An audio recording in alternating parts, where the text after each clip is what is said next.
Childhood, Lev Nikolayevich Tolstoy, Chapter 1. The Tutor, Karl Ivanich. On the 12th of August, 18, just 3 days after my 10th birthday, when I had been given such wonderful presents, I was awakened at 7 o'clock in the morning by Karl Ivanich slapping the wall close to my head with a fly flap made of sugar paper and a stick. He did this so roughly that he hit the image of my patron saint suspended to the oaken back of my bed, and the dead fly fell down on my curls. I peeped out from under the coverlet, steadied the still shaking image with my hand, flicked the dead fly onto the floor, and gazed at Karl Ivanich with sleepy, wrathful eyes. He, in a party-colored wadded dressing gown fastened about the waist with a wide belt of the same material, a red knitted cap adorned with a tassel, and soft slippers of goat skin, went on walking round the walls and taking aim at, and slapping, flies. Suppose, I thought to myself, that I am only a small boy, yet why should he disturb me? Why does he not go killing flies around Woloda's bed? No, Woloda is older than I, and I am the youngest of the family, so he torments me. That is what he thinks of all day long, how to tease me. He knows very well that he has woken me up and frightened me, but he pretends not to notice it. Disgusting brute. And his dressing gown and cap and tassel too, they are all of them disgusting. While I was thus inwardly venting my wrath upon Karl Ivanich, he had passed to his own bedstead, looked at his watch, which hung suspended in a little shoe sewn with bugles, and deposited the fly flap on a nail. Then, evidently in the most cheerful mood possible, he turned round to us. "Get up, children. It is quite time, and your mother is already in the drawing room," he exclaimed in his strong German accent. Then he crossed over to me, sat down at my feet, and took his snuff-box out of his pocket. I pretended to be asleep. Karl Ivanich sneezed, wiped his nose, flicked his fingers, and began amusing himself by teasing me and tickling my toes as he said with a smile, "Well, well, little lazy one." For all my dread of being tickled, I determined not to get out of bed or to answer him, but hid my head deeper in the pillow, kicked out with all my strength, and strained every nerve to keep from laughing. How kind he is, and how fond of us. I thought to myself, yet to think that I could be hating him so just now. I felt angry, both with myself and with Karl Ivanich. I wanted to laugh and to cry at the same time, for my nerves were all on edge. "Leave me alone, Karl," I exclaimed at length, with tears in my eyes, as I raised my head from beneath the bedclothes. Karl Ivanich was taken aback. He left off tickling my feet, and asked me kindly what the matter was. Had I had a disagreeable dream? His good German face and the sympathy with which he sought to know the cause of my tears made them flow the faster. I felt conscience-stricken, and could not understand how, only a minute ago, I had been hating Karl, and thinking his dressing gown and cap and tassel disgusting. On the contrary, they looked eminently lovable now. Even the tassel seemed another token of his goodness. I replied that I was crying because I had had a bad dream, and had seen Mama dead and being buried. Of course it was a mere invention, since I did not remember having dreamt anything at all that night, but the truth was that Karl's sympathy as he tried to comfort and reassure me had gradually made me believe that I had dreamt such a horrible dream, and so weep the more though from a different cause to the one he imagined. When Karl Ivanich had left me, I sat up in bed and proceeded to draw my stockings over my little feet. The tears had quite dried now, yet the mournful thought of the invented dream was still haunting me a little. Presently, uncle, this term is often applied by children to old servants in Russia. Nikola came in, a neat little man who was always grave, methodical, and respectful, as well as a great friend of Karl's. He brought with him our clothes and boots, at least, boots for Woloda, and for myself the old detestable, beer-banded shoes. In his presence I felt ashamed to cry, and, moreover, the morning sun was shining so gaily through the window, and Woloda, standing at the washstand as he mimicked Maria Ivanovna, my sister's governess, was laughing so loud and so long, that even the serious Nikola towered over his shoulder, the soap in one hand, and the basin in the other, could not help smiling as he said, "Will you please let me wash you, Vladimir Petrovich?" I had cheered up completely. "Are you nearly ready?" came Karl's voice from the schoolroom. The tone of that voice sounded stern now, and had nothing in it of the kindness which had just touched me so much. In fact, in the schoolroom Karl was altogether a different man from what he was at other times. There he was, the tutor. I washed and dressed myself hurriedly, and, a brush still in my hand as I smoothed my wet hair, answered to his call. Karl, with spectacles on nose and a book in his hand, was sitting, as usual, between the door and one of the windows. To the left of the door were two shelves, one of them the children's, that is to say, ours, and the other one Karl's own. Upon ours were heaped all sorts of books, lesson books and play books, some standing up and some lying down. The only two standing decorously against the wall were two large volumes of a Histoire des Voyages, in red binding. On that shelf could be seen books thick and thin and books large and small, as well as covers without books and books without covers, since everything got crammed up together anyhow when playtime arrived and we were told to put the library, as Carl called these shelves, in order. The collection of books on his own shelf was, if not so numerous as ours, at least more varied. Three of them in particular I remember, namely, a German pamphlet, minus a cover, on manuring cabbages in kitchen gardens, a history of the 7 Years' War, bound in parchment and burnt at one corner, and a course of hydrostatics. Though Carl passed so much of his time in reading that he had injured his sight by doing so, he never read anything beyond these books and the Northern Bee. Another article on Carl's shelf I remember well. This was a round piece of cardboard fastened by a screw to a wooden stand, with a sort of comic picture of a lady and a hairdresser glued to the cardboard. Carl was very clever at fixing pieces of cardboard together, and had devised this contrivance for shielding his weak eyes from any very strong light. I can see him before me now, the tall figure in its wadded dressing gown and red cap, a few grey hairs visible beneath the latter, sitting beside the table, the screen with the hairdresser shading his face, one hand holding a book, and the other one resting on the arm of the chair. Before him lay his watch, with a huntsman painted on the dial, a check cotton handkerchief, a round black snuff box, and a green spectacle case. The neatness and orderliness of all these articles show clearly that Karl Ivanitch has a clear conscience and a quiet mind. Sometimes, when tired of running about the salon downstairs, I would steal on tiptoe to the schoolroom and find Karl sitting alone in his armchair as, with a grave and quiet expression on his face, he perused one of his favorite books. Yet sometimes, also, there were moments when he was not reading, and when the spectacles had slipped down his large aquiline nose, and the blue, half-closed eyes and faintly smiling lips seemed to be gazing before them with a curious expression. All would be quiet in the room, not a sound being audible save his regular breathing and the ticking of the watch with the hunter painted on the dial.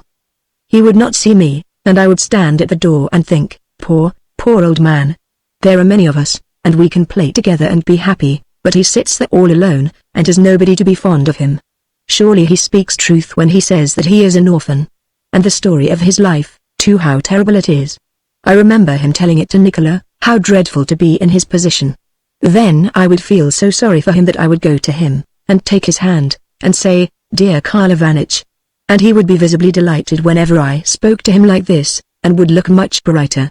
On the second wall of the schoolroom hung some maps, mostly tongue, but glued together again by Karl's hand. On the third wall, in the middle of which stood the door, hung, on one side of the door, a couple of rulers, one of them ours much bescratched, and the other one his quite a new one, with, on the further side of the door, a blackboard on which our more serious faults were marked by circles and our lesser faults by crosses. To the left of the blackboard was the corner in which we had to kneel when naughty. How well I remember that corner, the shutter on the stove, the ventilator above it, and the noise which it made when turned.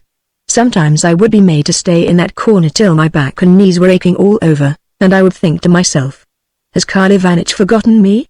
He goes on sitting quietly in his armchair and reading his hydrostatics, while I. Then, to remind him of my presence, I would begin gently turning the ventilator round, or scratching some plaster off the wall, but if by chance an extra large piece fell upon the floor, the fright of it was worse than any punishment.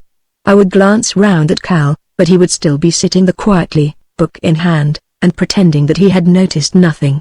In the middle of the room stood a table, covered with a torn black oilcloth so much cut about with penknives that the edge of the table showed through. Round the table stood unpainted chairs which, through use, had attained a high degree of polish. The fourth and last wall contained 3 windows, from the first of which the view was as follows. Immediately beneath it there ran a high road on which every irregularity, every pebble, every rut was known and dear to me. Beside the road stretched a row of lime trees, through which glimpses could be caught of a wattled fence, with a meadow with farm buildings on one side of it and a wood on the other, the whole bounded by the keeper's hut at the further end of the meadow. The next window to the right overlooked the part of the terrace where the grown-ups of the family used to sit before luncheon. Sometimes, when Karl was correcting our exercises, I would look out of that window and see Mamma's dark hair and the backs of some persons with her, and hear the murmur of their talking and laughter. Then I would feel vexed that I could not be there too, and think to myself, when am I going to be grown up, and to have no more lessons, but sit with the people whom I love instead of with these horrid dialogues in my hand? Then my anger would change to sadness, and I would fall into such a reverie that I never heard Karl when he scolded me for my mistakes. At last, on the morning of which I am speaking, Karl Ivanich took her off his dressing gown, put on his blue frock coat with its creased and crumpled shoulders, adjusted his tie before the looking-glass, and took us down to greet Mama. Chapter 2. Mama was sitting in the drawing room and making tea. In one hand she was holding the teapot, while with the other one she was drawing water from the urn and letting it drip into the tray. Yet though she appeared to be noticing what she doing, in reality she noted neither this fact nor our entry. However vivid be one's recollection of the past, any attempt to recall the features of a beloved being shows them to one's vision as through a mist of tears dim and blurred. Those tears are the tears of the imagination. When I try to recall Mama as she was then, I see, true, her brown eyes, expressive always of love and kindness, the small mole on her neck below where the small hairs grow, her white embroidered collar, and the delicate, fresh hand which so often caressed me, and which I so often kissed, but her general appearance escapes me altogether. To the left of the sofa stood an English piano, at which my dark-haired sister Lubotshka was sitting and playing with manifest effort, for her hands were rosy from a recent washing in cold water, Clementi's etudes. Then 11 years old, she was dressed in a short cotton frock and white lace-frilled trousers, and could take her octaves only in arpeggio.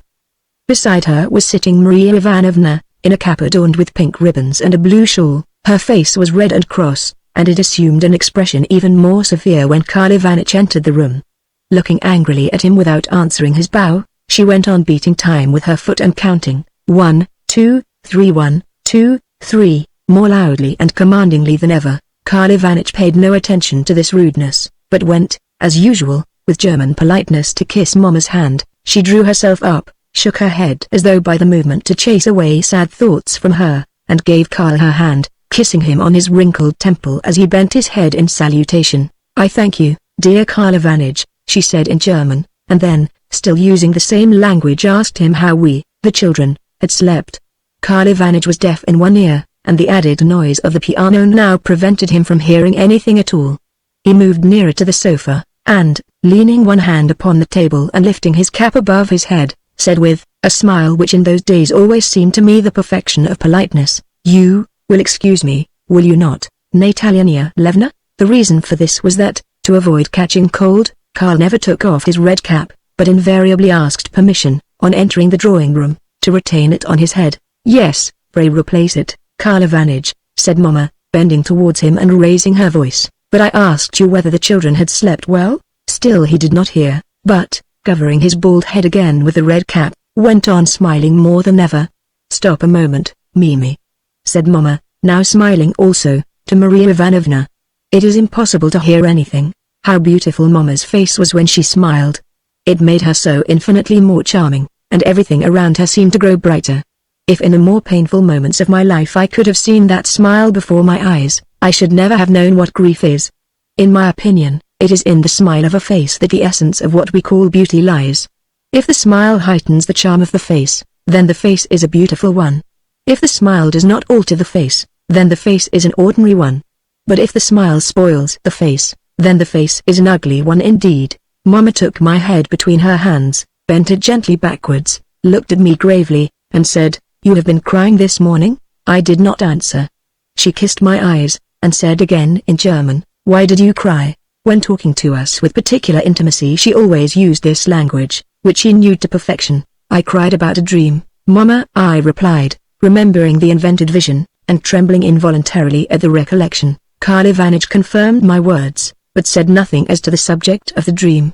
Then, after a little conversation on the weather, in which Mimi also took part, Mama laid some lumps of sugar on the tray for one or two of the more privileged servants, and crossed over to her embroidery frame, which stood near one of the windows. "Go to Papa now, children," she said, "and ask him to come to me before he goes to the home farm." Then the music, the counting, and the wrathful looks from Mimi began again, and we went off to see Papa. Passing through the room which had been known ever since Grandpapa's time as the pantry, we entered the study. Chapter 3. Papa. He was standing near his writing table, and pointing angrily to some envelopes, papers, and little piles of coin upon it as he addressed some observations to the bailiff, Zhukov Nikolayevich, who was standing in his usual place, that is to say, between the door and the barometer, and rapidly closing and unclosing the fingers of the hand which he held behind his back. The more angry Papa grew, the more rapidly did those fingers twirl, and when Papa ceased speaking they came to rest also. Yet, as soon as Evgikov himself began to talk, they flew here, there, and everywhere with lightning rapidity.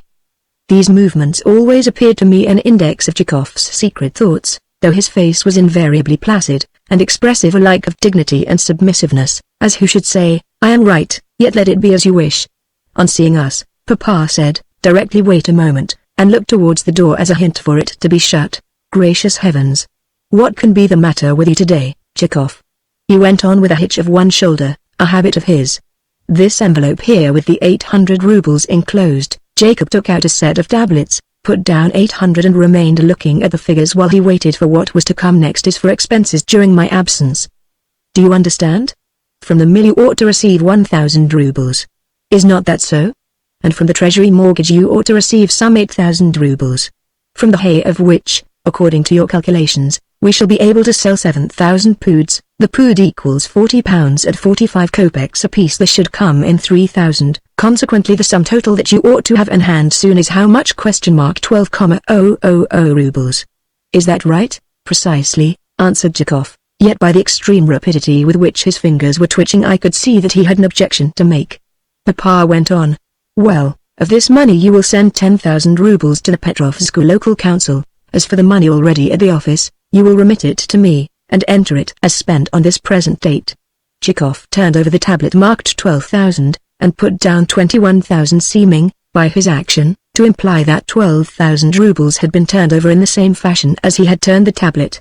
And this envelope with the enclosed money, concluded Papa, you will deliver for me to the person to whom it is addressed.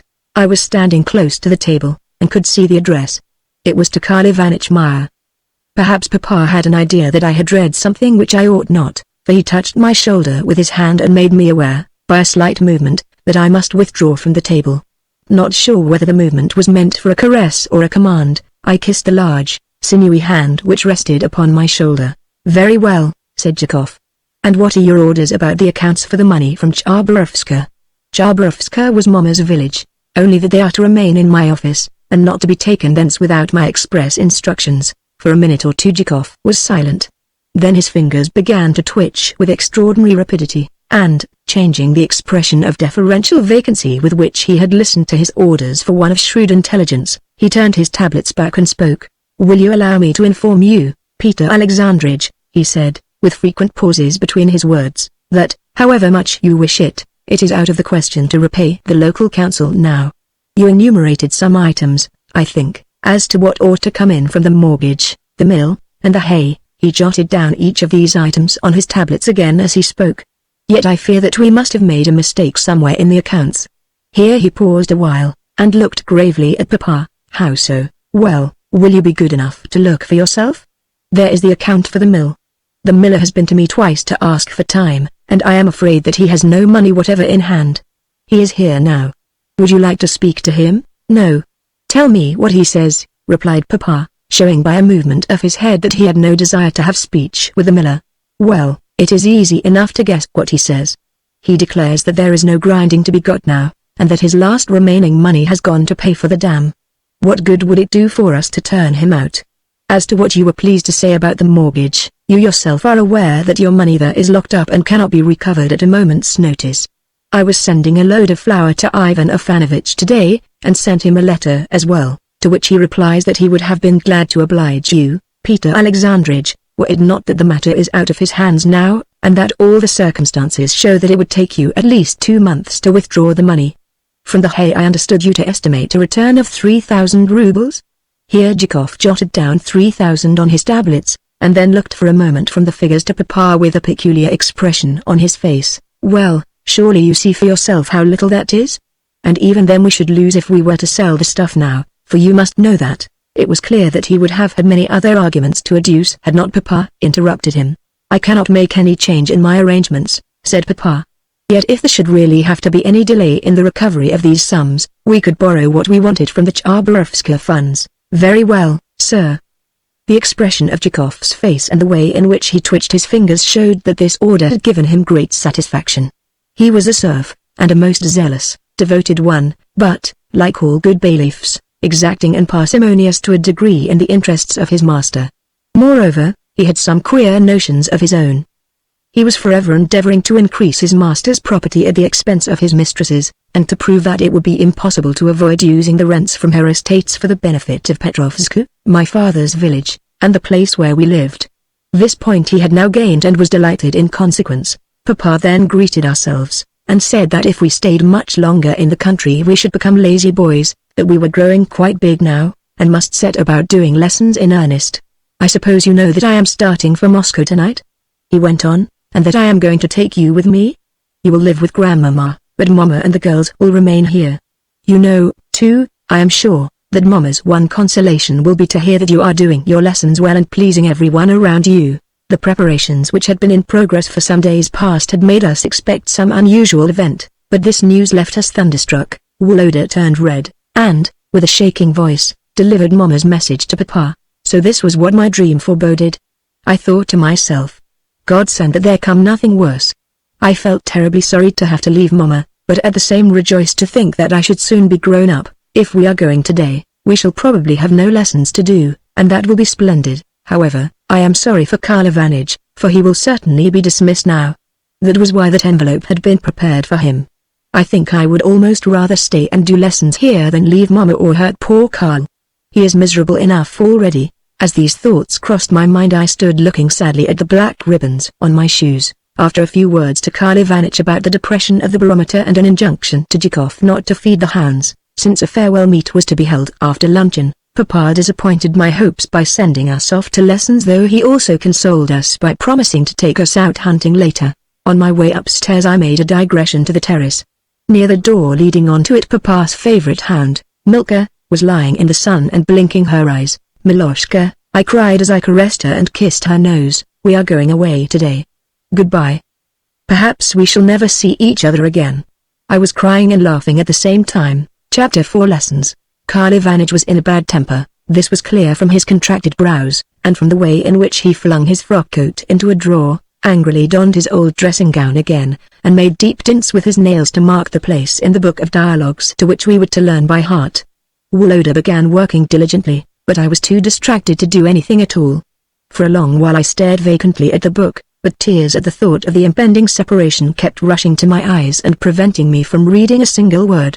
When at length the time came to repeat the dialogues to Cal, who listened to us with blinking eyes, a very bad sign, I had no sooner reached the place where someone asks, "Well, come and see her. Where do you come from?"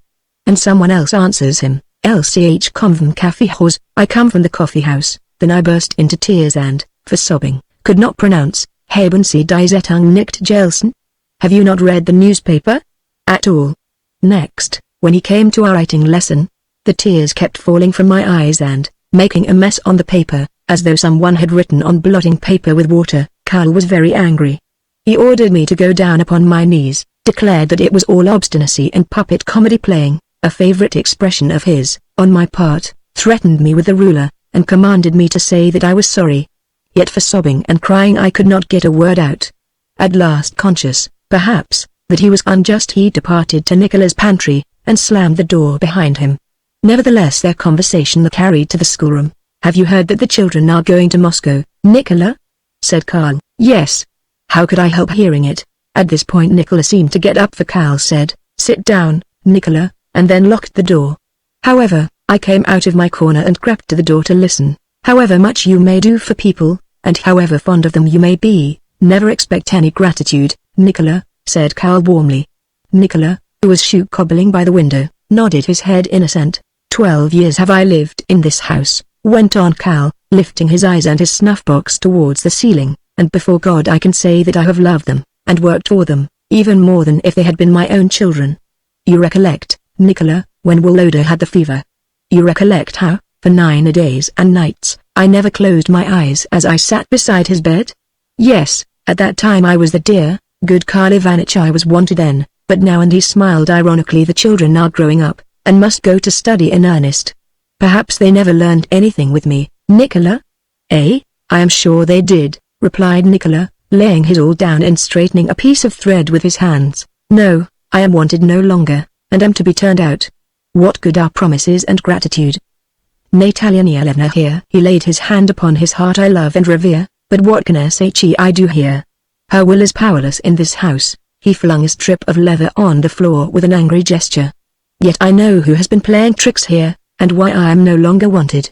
It is because I do not flatter and toady as certain people do. I am in the habit of speaking the truth in all places and to all persons.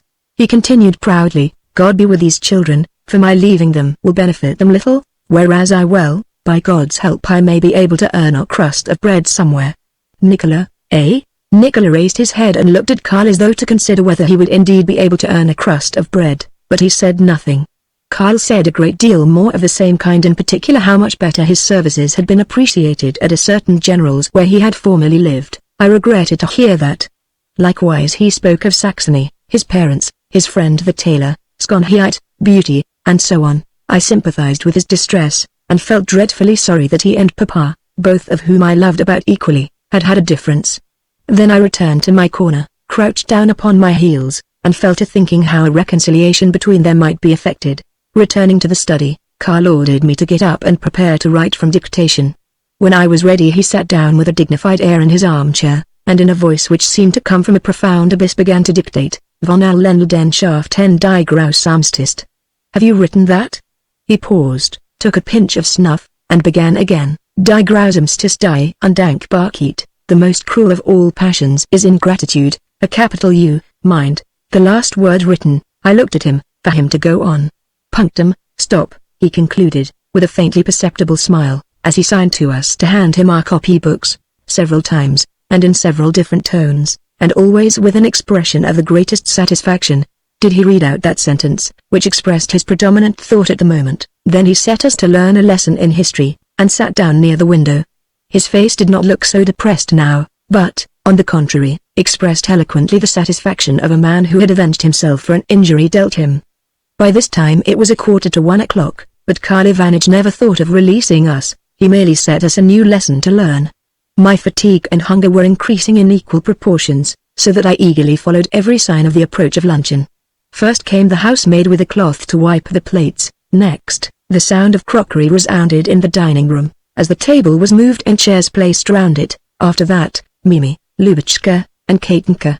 Katinka was Mimi's daughter, and 12 years old, came in from the garden, but Foka, the servant who always used to come and announce luncheon, was not yet to be seen. Only when he entered was it lawful to throw one's books aside and run downstairs. Hark! Steps resounded on the staircase, but they were not Foka's.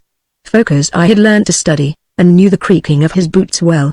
The door opened, and a figure unknown to me made its appearance. Chapter 5 The Idiot. The man who now entered the room was about 50 years old, with a pale, attenuated face pitted with smallpox, long grey hair, and a scanty beard of a reddish hue.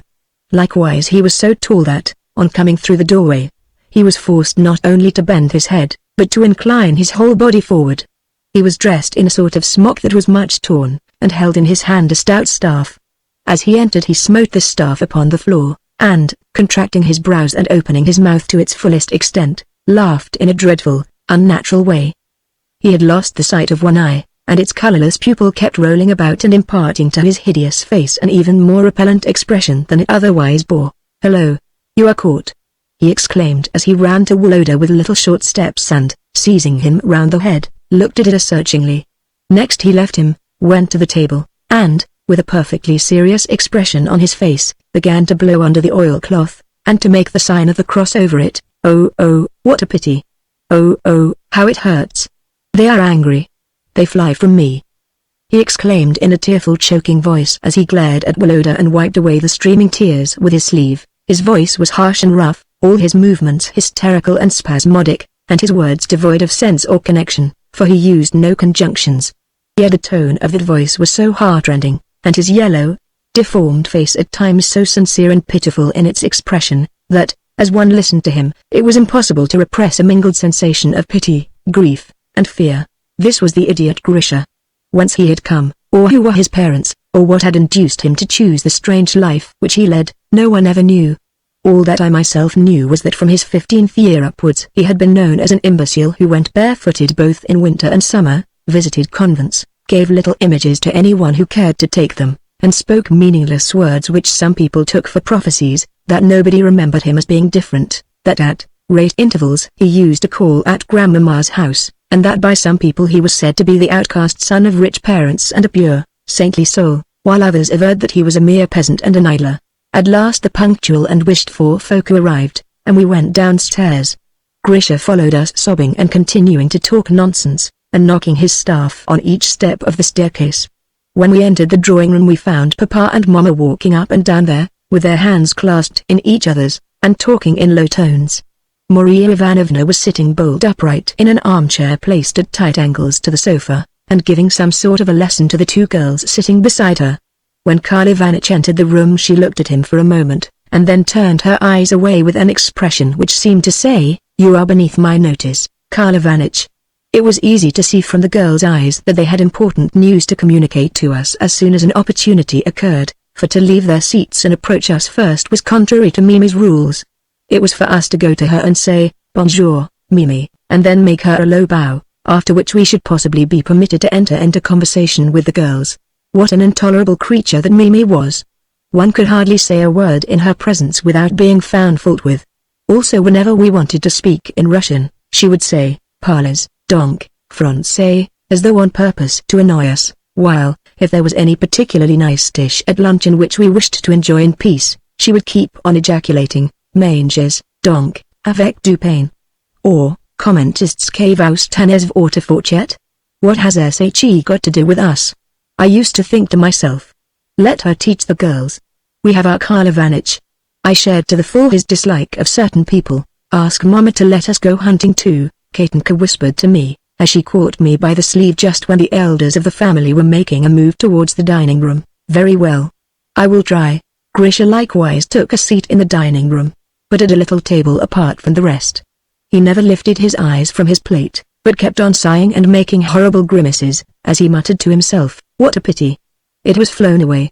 The dove is flying to heaven. The stone lies on the tomb." And so forth. Ever since the morning Mama had been absent-minded, and Grisha's presence, words, and actions seemed to make her more so. "By the way, there is something I forgot to ask you," she said, as she handed Papa a plate of soup. "What is it?" "That you will have those dreadful dogs of yours tied up. They nearly worried poor Grisha to death when he entered the courtyard, and I am sure they will bite the children some day." No sooner did Grisha hear himself mentioned that he turned towards our table and showed us his torn clothes. Then, as he went on with his meal, he said, he would have let them tear me in pieces, but God would not allow it. What a sin to let the dogs loose, a great sin. But do not beat him, master, do not beat him. It is for God to forgive. It is past now. What does he say?" said Papa, looking at him gravely and sternly. "I cannot understand him at all." "I think he is saying," replied Mama, "that one of the huntsmen set the dogs on him, but that God would not allow him to be torn in pieces, therefore he begs you not to punish the man." "Oh, is that it?" said Papa. "How does he know that I intended to punish the huntsman?" "You know, I'm not very fond of fellows like this," he added in French, "and this one offends me particularly.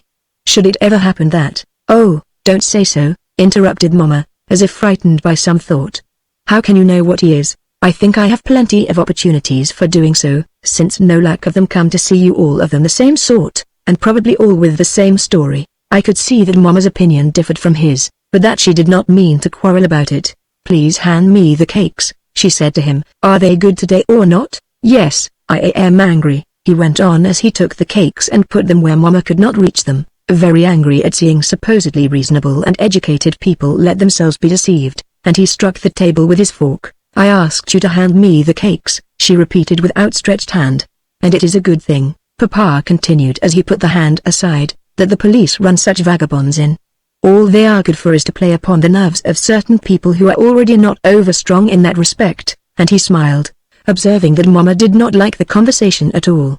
However, he handed her the cakes. "All that I have to say," she replied, "is that one can hardly believe that a man who, though 60 years of age, goes barefooted winter and summer, and always wears chains of 2 pounds weight, and never accepts the offers made to him to live a quiet, comfortable life. It is difficult to believe that such a man should act thus out of laziness." Pausing a moment, she added with a sigh, "As to predictions, je suis payé pour y croire. I told you, I think, that Grisha prophesied the very day and hour of poor Papa's death." "Oh, what have you gone and done?" said Papa, laughing and putting his hand to his cheek. Whenever he did this I used to look for something particularly comical from him. Why did you call my attention to his feet? I looked at them, and now can eat nothing more. Luncheon was over now, and Lubotshka and Katenka were winking at us, fidgeting about in their chairs, and showing great restlessness. The winking, of course, signified, "Why don't you ask whether we too may go to the hunt?" I nudged Woloda, and Woloda nudged me back, until at last I took heart of grace, and began, at first shyly, but gradually with more assurance, to ask if it would matter much if the girls too were allowed to enjoy the sport. Thereupon a consultation was held among the elder folks, and eventually leave was granted Mama, to make things still more delightful, saying that she would come too. Chapter 6 Preparations for the chase. During dessert Zhukov had been sent for, and orders given him to have ready the carriage, the hounds, and the saddle horses, every detail being minutely specified, and every horse called by its own particular name. As Woloda's usual mount was lame, Papa ordered a hunter to be saddled for him, which term, hunter, so horrified Mama's ears, that she imagined it to be some kind of an animal which would at once run away and bring about Woloda's death.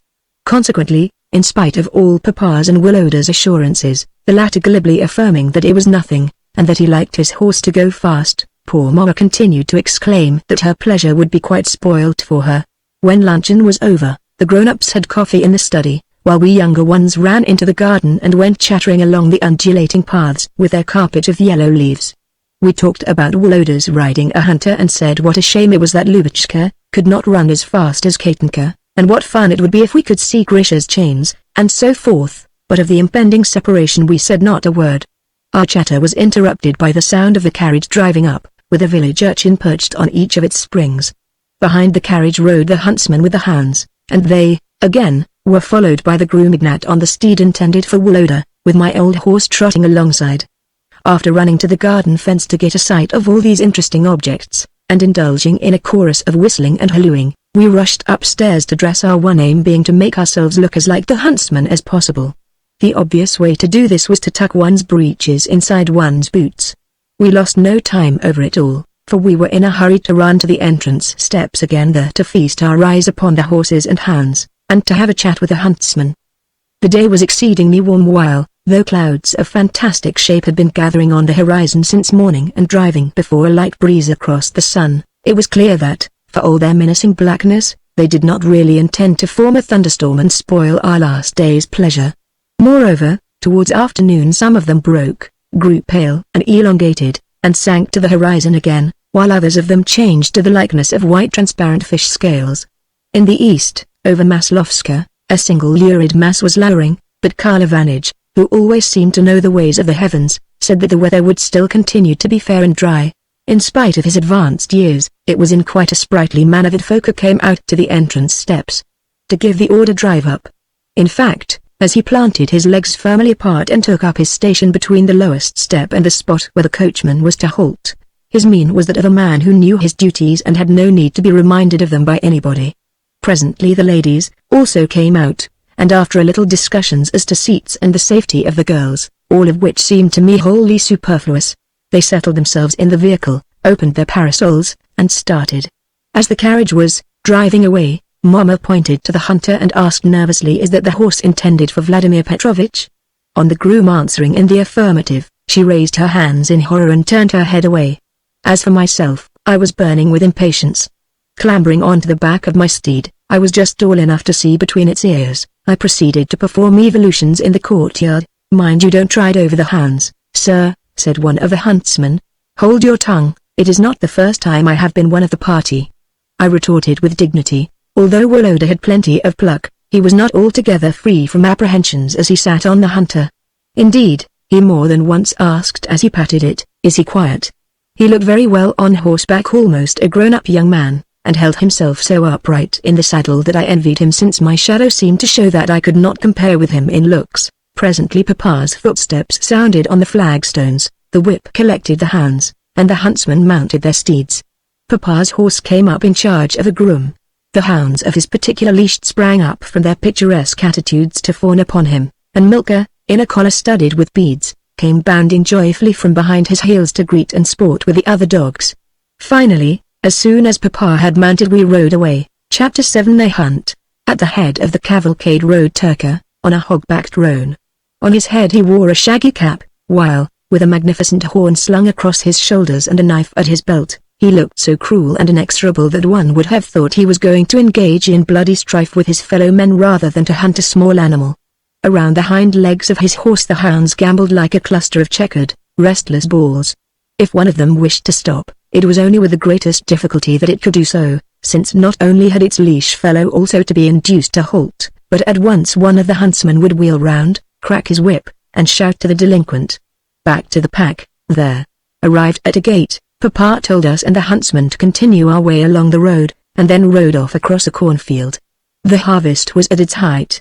On the further side of a large, shining, yellow stretch of cornland lay a high purple belt of forest which always figured in my eyes as a distant, mysterious region behind which either the world ended or an uninhabited waste began. This expanse of cornland was dotted with swathes and reapers, while along the lanes where the sickle had passed could be seen the backs of women as they stooped among the tall, thick grain or lifted armfuls of corn and rested them against the shocks. In one corner a woman was bending over a cradle, and the whole stubble was studded with sheaves and cornflowers. In another direction shirt-sleeved men were standing on wagons, shaking the soil from the stalks of sheaves, and stacking them for carrying.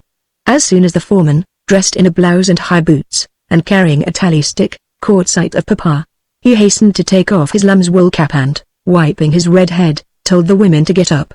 Papa's chestnut horse went trotting along with a prancing gait as it tossed its head and swished its tail to and fro to drive away the gadflies and countless other insects which tormented its flanks, while his two greyhounds, their tails curved like sickles, went springing gracefully over the stubble. Milka was always first, but every now and then she would halt with a shake of her head to await the whipper in. The chatter of the peasants, the rumbling of horses and wagons, the joyous cries of quails, the hum of insects as they hung suspended in the motionless air, the smell of the soil and grain and steam from our horses, the thousand different lights and shadows which the burning sun cast upon the yellowish-white cornland, the purple forest in the distance, the white gossamer threads which were floating in the air or resting on the soil, all these things I observed and heard and felt to the core.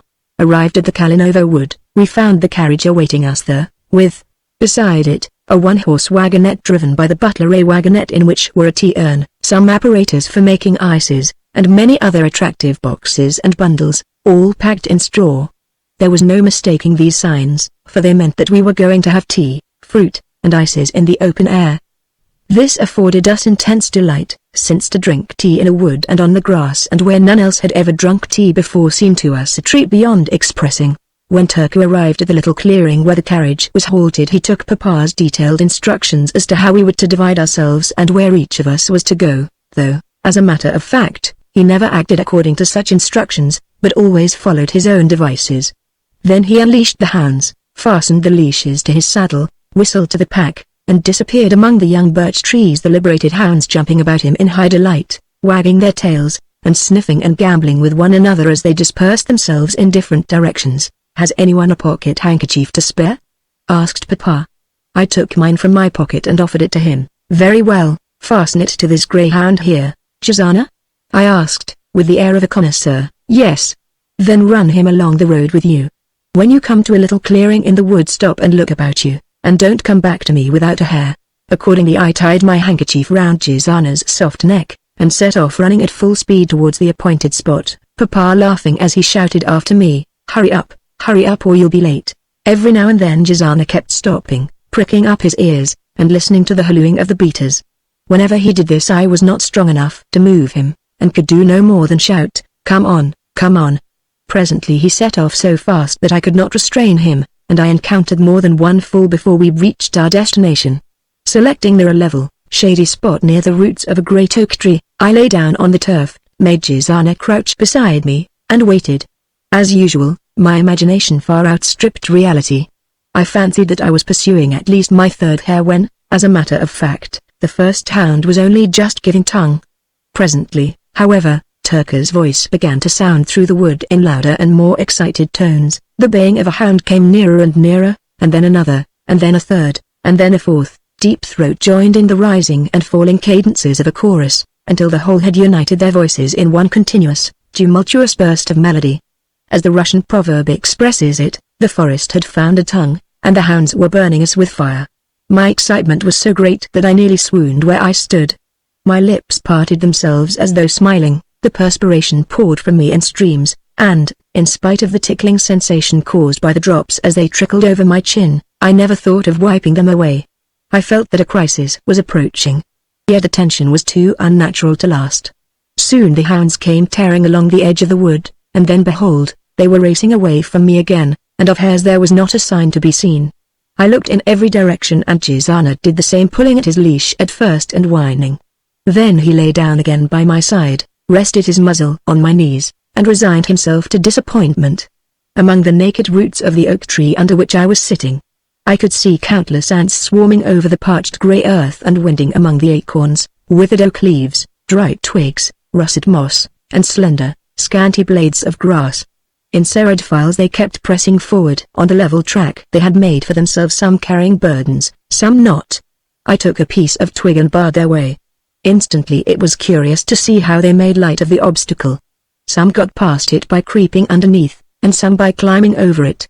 A few, however, there were, especially those weighted with loads, who were nonplussed what to do. They either halted and searched for a way round, or returned whence they had come, or climbed the adjacent herbage, with the evident intention of reaching my hand and going up the sleeve of my jacket. From this interesting spectacle my attention was distracted by the yellow wings of a butterfly which was fluttering alluringly before me. Yet I had scarcely noticed it before it flew away to a little distance and, circling over some half-faded blossoms of white clover, settled on one of them. Whether it was the sun's warmth that delighted it, or whether it was busy sucking nectar from the flower, at all events it seemed thoroughly comfortable. It scarcely moved its wings at all, and pressed itself down into the clover until I could hardly see its body. I sat with my chin on my hands and watched it with intense interest. Suddenly Gizana sprang up and gave me such a violent jerk that I nearly rolled over. I looked round. At the edge of the wood a hare had just come into view, with one ear bent down and the other one sharply pricked. The blood rushed to my head, and I forgot everything else as I shouted, "Slip the dog," and rushed towards the spot. Yet all was in vain. The hare stopped, made a rush, and was lost to view. How confused I felt when at that moment Turco stepped from the undergrowth. He had been following the hounds as they ran along the edges of the wood. He had seen my mistake, which had consisted in my not biding my time, and now threw me a contemptuous look as he said, "Ah, master." And you should have heard the tone in which he said it. It would have been a relief to me if he had then and there suspended me to his saddle instead of the hare. For a while I could only stand miserably where I was, without attempting to recall the dog, and ejaculate as I slapped my knees, "Good heavens! What a fool I was!" I could hear the hounds retreating into the distance, and baying along the further side of the wood as they pursued the hare, while Turco rallied them with blasts on his gorgeous horn, yet I did not stir. Chapter 8 We Play Games. The hunt was over. A cloth had been spread in the shade of some young birch trees, and the whole party was disposed around it. The butler, Gabriel, had stamped down the surrounding grass, wiped the plates in readiness, and unpacked from a basket a quantity of plums and peaches wrapped in leaves. Through the green branches of the young birch trees the sun glittered and threw little glancing balls of light upon the pattern of my napkin, my legs, and the bald moist head of Gabriel. A soft breeze played in the leaves of the trees above us, and, breathing softly upon my hair and heated face, refreshed me beyond measure. When we had finished the fruit and ices, nothing remained to be done around the empty cloth, so, despite the oblique, scorching rays of the sun, we rose and proceeded to play. "Well, what shall it be?" said Lubotshka, blinking in the sunlight and skipping about the grass. "Suppose we play Robinson?" "No, that's a tiresome game," objected Woloda, stretching himself lazily on the turf and gnawing some leaves. "Always Robinson. If you want to play at something, play at building a summer house." Woloda was giving himself tremendous airs. Probably he was proud of having ridden the hunter, and so pretended to be very tired. Perhaps, also, he had too much hard-headedness and too little imagination fully to enjoy the game of Robinson. It was a game which consisted of performing various scenes from the Swiss Family Robinson, a book which we had recently been reading. "Well, but be a good boy. Why not try and please us this time?" The girls answered. "You may be Charles or Ernest or the father, whichever you like best," added Katinka as she tried to raise him from the ground by pulling at his sleeve. "No, I'm not going to." "It's a tiresome game," said Woloda again, though smiling as if secretly pleased. "It would be better to sit at home than not to play at anything," murmured Lubotshka, with tears in her eyes. She was a great weeper. "Well, go on, then. Only, don't cry, I can't stand that sort of thing." Woloda's condescension did not please us much. On the contrary, his lazy, tired expression took away all the fun of the game. When we sat on the ground and imagined that we were sitting in a boat and either fishing or rowing with all our might, Woloda persisted in sitting with folded hands or in anything but a fisherman's posture. I made a remark about it, but he replied that, whether we moved our hands or not, we should neither gain nor lose ground, certainly not advance at all, and I was forced to agree with him. Again, when I pretended to go out hunting, and, with a stick over my shoulder, set off into the wood, Woloda only lay down on his back with his hands under his head, and said that he supposed it was all the same whether he went or not. Such behavior and speeches cooled our ardor for the game and were very disagreeable, the more so since it was impossible not to confess to oneself that Woloda was right. I myself knew that it was not only impossible to kill birds with a stick, but to shoot at all with such a weapon. Still, it was the game, and if we were once to begin reasoning thus, it would become equally impossible for us to go for drives on chairs. I think that even Woloda himself cannot at that moment have forgotten how, in the long winter evenings, we had been used to cover an armchair with a shawl and make a carriage of it, one of us being the coachman, another one the footman, the two girls the passengers, and three other chairs the trio of horses abreast. With what ceremony we used to set out, and with what adventures we used to meet on the way. How gaily and quickly those long winter evenings used to pass. If we were always to judge from reality, games would be nonsense, but if games were nonsense, what else would there be left to do? Chapter 9, a first essay in love. Pretending to gather some American fruit from a tree, Lubotshka suddenly plucked a leaf upon which was a huge caterpillar, and throwing the insect with horror to the ground, lifted her hands and sprang away as though afraid it would spit at her. The game stopped, and we crowded our heads together as we stooped to look at the curiosity. I peeped over Katinka's shoulder as she was trying to lift the caterpillar by placing another leaf in its way. I had observed before that the girls had a way of shrugging their shoulders whenever they were trying to put a loose garment straight on their bare necks, as well as that Mimi always grew angry on witnessing this maneuver and declared it to be a chambermaid's trick. As Katinka bent over the caterpillar she made that very movement, while at the same instant the breeze lifted the fichu on her white neck. Her shoulder was close to my lips. I looked at it and kissed it. She did not turn round, but Woloda remarked without raising his head, "What spooniness." I felt the tears rising to my eyes, and could not take my gaze from Katinka. I had long been used to her fair, fresh face, and had always been fond of her, but now I looked at her more closely, and felt more fond of her, than I had ever done or felt before. When we returned to the grown-ups, Papa informed us, to our great joy, that, at Mamma's entreaties, our departure was to be postponed until the following morning. We rode home beside the carriage, Woloda and I galloping near it, and vying with one another in our exhibition of horsemanship and daring. My shadow looked longer now than it had done before, and from that I judged that I had grown into a fine rider. Yet my complacency was soon marred by an unfortunate occurrence. Desiring to outdo Woloda before the audience in the carriage, I dropped a little behind. Then with whip and spur I urged my steed forward, and at the same time assumed a natural, graceful attitude, with the intention of wooting past the carriage on the side on which Katinka was seated. My only doubt was whether to halloo or not as I did so. In the event, my infernal horse stopped so abruptly when just level with the carriage horses that I was pitched forward onto its neck and cut a very sorry figure. Chapter 10, the sort of man my father was. Papa was a gentleman of the last century, with all the chivalrous character, self-reliance, and gallantry of the youth of that time. Upon the men of the present day he looked with a contempt arising partly from inborn pride and partly from a secret feeling of vexation that, in this age of ours, he could no longer enjoy the influence and success which had been his in his youth. His two principal failings were gambling and gallantry, and he had won or lost, in the course of his career, several millions of rubles. Tall and of imposing figure, he walked with a curiously quick, mincing gait, as well as had a habit of hitching one of his shoulders. His eyes were small and perpetually twinkling, his nose large and aquiline, his lips irregular and rather oddly, though pleasantly, compressed, his articulation slightly defective and lisping, and his head quite bald. Such was my father's exterior from the days of my earliest recollection. It was an exterior which not only brought him success and made him a man of bon fortunes, but one which pleased people of all ranks and stations. Especially did it please those whom he desired to please. At all junctures he knew how to take the lead, for, though not deriving from the highest circles of society, he had always mixed with them, and knew how to win their respect. He possessed in the highest degree that measure of pride and self-confidence which, without giving offense, maintains a man in the opinion of the world. He had much originality, as well as the ability to use it in such a way that it benefited him as much as actual worldly position or fortune could have done. Nothing in the universe could surprise him, and though not of eminent attainments in life, he seemed born to have acquired them. He understood so perfectly how to make both himself and others forget and keep at a distance the seamy side of life, with all its petty troubles and vicissitudes, that it was impossible not to envy him. He was a connoisseur in everything which could give ease and pleasure, as well as knew how to make use of such knowledge. Likewise he prided himself on the brilliant connections which he had formed through my mother's family or through friends of his youth, and was secretly jealous of anyone of a higher rank than himself, anyone, that is to say, of a rank higher than a retired lieutenant of the guards.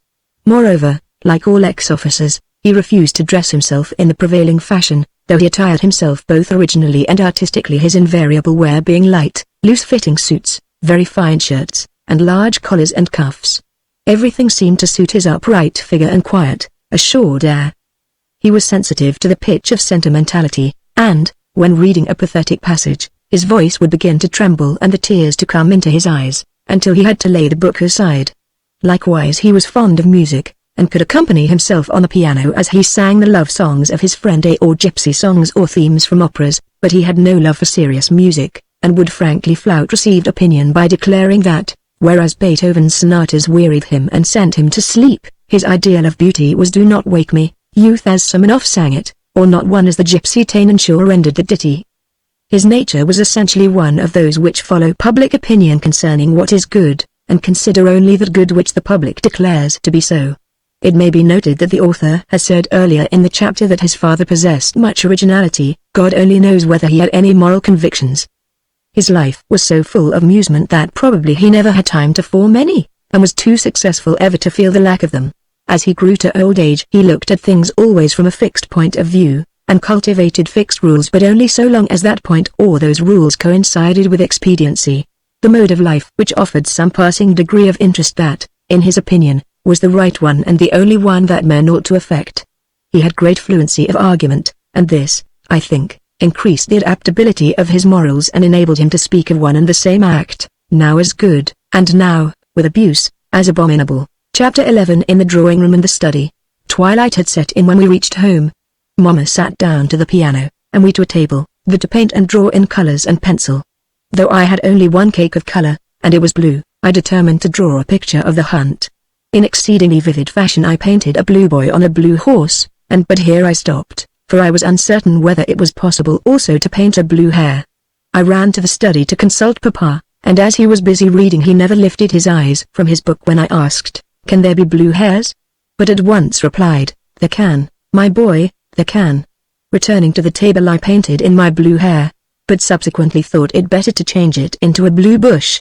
Yet a blue bush did not wholly please me, so I changed it into a tree, and then into a rick, until, the whole paper having now become one blur of blue, I tore it angrily in pieces, and went off to meditate in a large armchair. Mamma was playing Field's second concerto. Field, it may be said, had been her master. As I dozed, the music brought up before my imagination a kind of luminosity, with transparent dream shapes. Next she played the Sonate Pathétique of Beethoven, and I at once felt heavy, depressed, and apprehensive. Mamma often played those two pieces, and therefore I well recollect the feelings they awakened in me. Those feelings were a reminiscence of what? Somehow I seemed to remember something which had never been. Opposite to me lay the study door, and presently I saw Zhukov enter it, accompanied by several long-bearded men in kaftans. Then the door shut again. Now they are going to begin some business or other, I thought. I believed the affairs transacted in that study to be the most important ones on earth. This opinion was confirmed by the fact that people only approached the door of that room on tiptoe and speaking in whispers. Presently Papa's resonant voice sounded within, and I also scented cigar smoke, always a very attractive thing to me. Next, as I dozed, I suddenly heard a creaking of boots that I knew, and, sure enough, saw Karl Ivanitch go on tiptoe, and with a depressed, but resolute, expression on his face and a written document in his hand, to the study door and knock softly. It opened, and then shut again behind him. I hope nothing is going to happen, I mused. Karl Ivanitch is offended, and might be capable of anything, and again I dozed off. Nevertheless something did happen. An hour later I was disturbed by the same creaking of boots, and saw Karl come out, and disappear up the stairs, wiping away a few tears from his cheeks with his pocket handkerchief as he went and muttering something between his teeth. Papa came out behind him and turned aside into the drawing room. "Do you know what I have just decided to do?" he asked gaily as he laid a hand upon Mama's shoulder. "What, my love?" "To take Karl Ivanich with the children. There will be room enough for him in the carriage. They are used to him, and he seems greatly attached to them. 700 rubles a year cannot make much difference to us, and the poor devil is not at all a bad sort of a fellow." I could not understand why Papa should speak of him so disrespectfully. "I am delighted," said Mama, "and as much for the children's sake as his own. He is a worthy old man. I wish you could have seen how moved he was when I told him that he might look upon the 500 rubles as a present. But the most amusing thing of all is this bill which he has just handed me. It is worth seeing," and with a smile Papa gave Mama a paper inscribed in Karl's handwriting. "Is it not capital?" he concluded. The contents of the paper were as follows. The joke of this bill consists chiefly in its being written in very bad Russian, with continual mistakes as to plural and singular, prepositions and so forth. 2 book for the children 70 kopeck. Colored paper, gold frames, and a pop guns, blockheads. This word has a double meaning in Russian. For cutting out several books for presents 6 rubles, 55 kopecks. Several book and a bows, presents for the children's 8 rubles, 16 kopecks. A gold watch is promised to me by Peter Alexandrovich out of Moscow, in the years 18 for 140 rubles. Consequently Karl Meyer have to receive 139 ruble, 79 kopecks, beside his wage, if people were to judge only by this bill, in which Karl Ivanich demanded repayment of all the money he had spent on presents, as well as the value of a present promised to himself, they would take him to have been a callous, avaricious egotist, yet they would be wrong. It appears that he had entered the study with a paper in his hand and a set speech in his head, for the purpose of declaiming eloquently to Papa on the subject of the wrongs which he believed himself to have suffered in our house, but that, as soon as ever he began to speak in the vibratory voice and with the expressive intonations which he used in dictating to us, his eloquence wrought upon himself more than upon Papa, with the result that, when he came to the point where he had to say, "However sad it will be for me to part with the children," he lost his self-command utterly, his articulation became choked, and he was obliged to draw his colored pocket handkerchief from his pocket. "Yes, Peter Alexandrovich," he said, weeping, "this formed no part of the prepared speech. I am grown so used to the children that I cannot think what I should do without them. I would rather serve you without salary than not at all," and with one hand he wiped his eyes, while with the other he presented the bill, although I am convinced that at that moment Karl Ivanich was speaking with absolute sincerity, for I know how good his heart was. I confess that never to this day have I been able quite to reconcile his words with the bill. "Well, if the idea of leaving us grieves you, you may be sure that the idea of dismissing you grieves me equally," said Papa, tapping him on the shoulder. Then, after a pause, he added, "But I have changed my mind, and you shall not leave us." Just before supper Grisha entered the room. Ever since he had entered the house that day he had never ceased to sigh and weep, a portent, according to those who believed in his prophetic powers, that misfortune was impending for the household. He had now come to take leave of us, for tomorrow, so he said, he must be moving on. I nudged Woloda, and we moved towards the door. "What is the matter?" he said. "This, that if we want to see Grisha's chains we must go upstairs at once to the men servants' rooms. Grisha is to sleep in the second one, so we can sit in the storeroom and see everything." "All right. Wait here, and I'll tell the girls." The girls came at once, and we ascended the stairs, though the question as to which of us should first enter the storeroom gave us some little trouble. Then he cowered down and waited. Chapter 12 Grisha. We all felt a little uneasy in the thick darkness, so we pressed close to one another and said nothing. Before long Grisha arrived with his soft tread, carrying in one hand his staff and in the other a tallow candle set in a brass candlestick. We scarcely ventured to breathe. "Our Lord Jesus Christ, Holy Mother of God, Father, Son, and Holy Ghost," he kept repeating, with the different intonations and abbreviations which gradually become peculiar to persons who are accustomed to pronounce the words with great frequency. Still praying, he placed his staff in a corner and looked at the bed, after which he began an undress. Unfastening his old black girdle, he slowly divested himself of his torn nankeen kaftan, and deposited it carefully on the back of a chair. His face had now lost its usual disquietude and idiocy. On the contrary, it had in it something restful, thoughtful, and even grand, while all his movements were deliberate and intelligent. Next, he lay down quietly in his shirt on the bed, made the sign of the cross towards every side of him, and adjusted his chains beneath his shirt, an operation which, as we could see from his face, occasioned him considerable pain. Then he sat up again, looked gravely at his ragged shirt, and rising and taking the candle, lifted the latter towards the shrine where the images of the saints stood. That done, he made the sign of the cross again, and turned the candle upside down, when it went out with a hissing noise.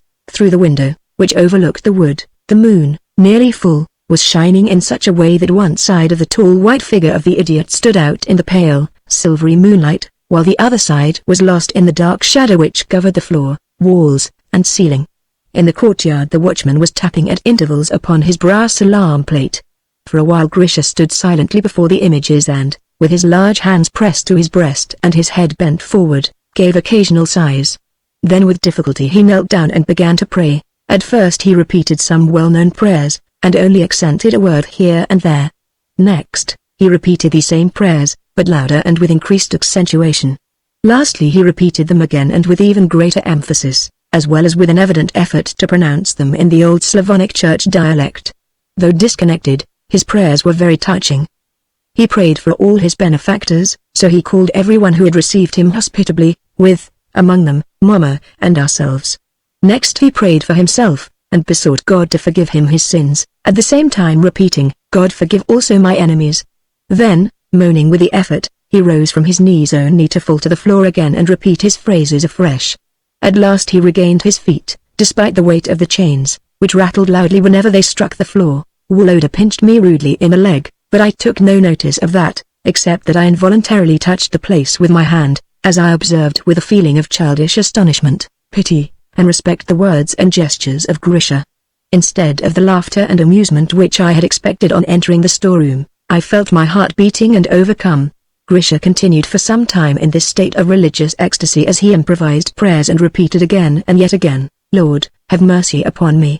Each time that he said, Pardon me, Lord, and teach me to do what thou wouldst have done, he pronounced the words with added earnestness and emphasis, as though he expected an immediate answer to his petition, and then fell to sobbing and moaning once more.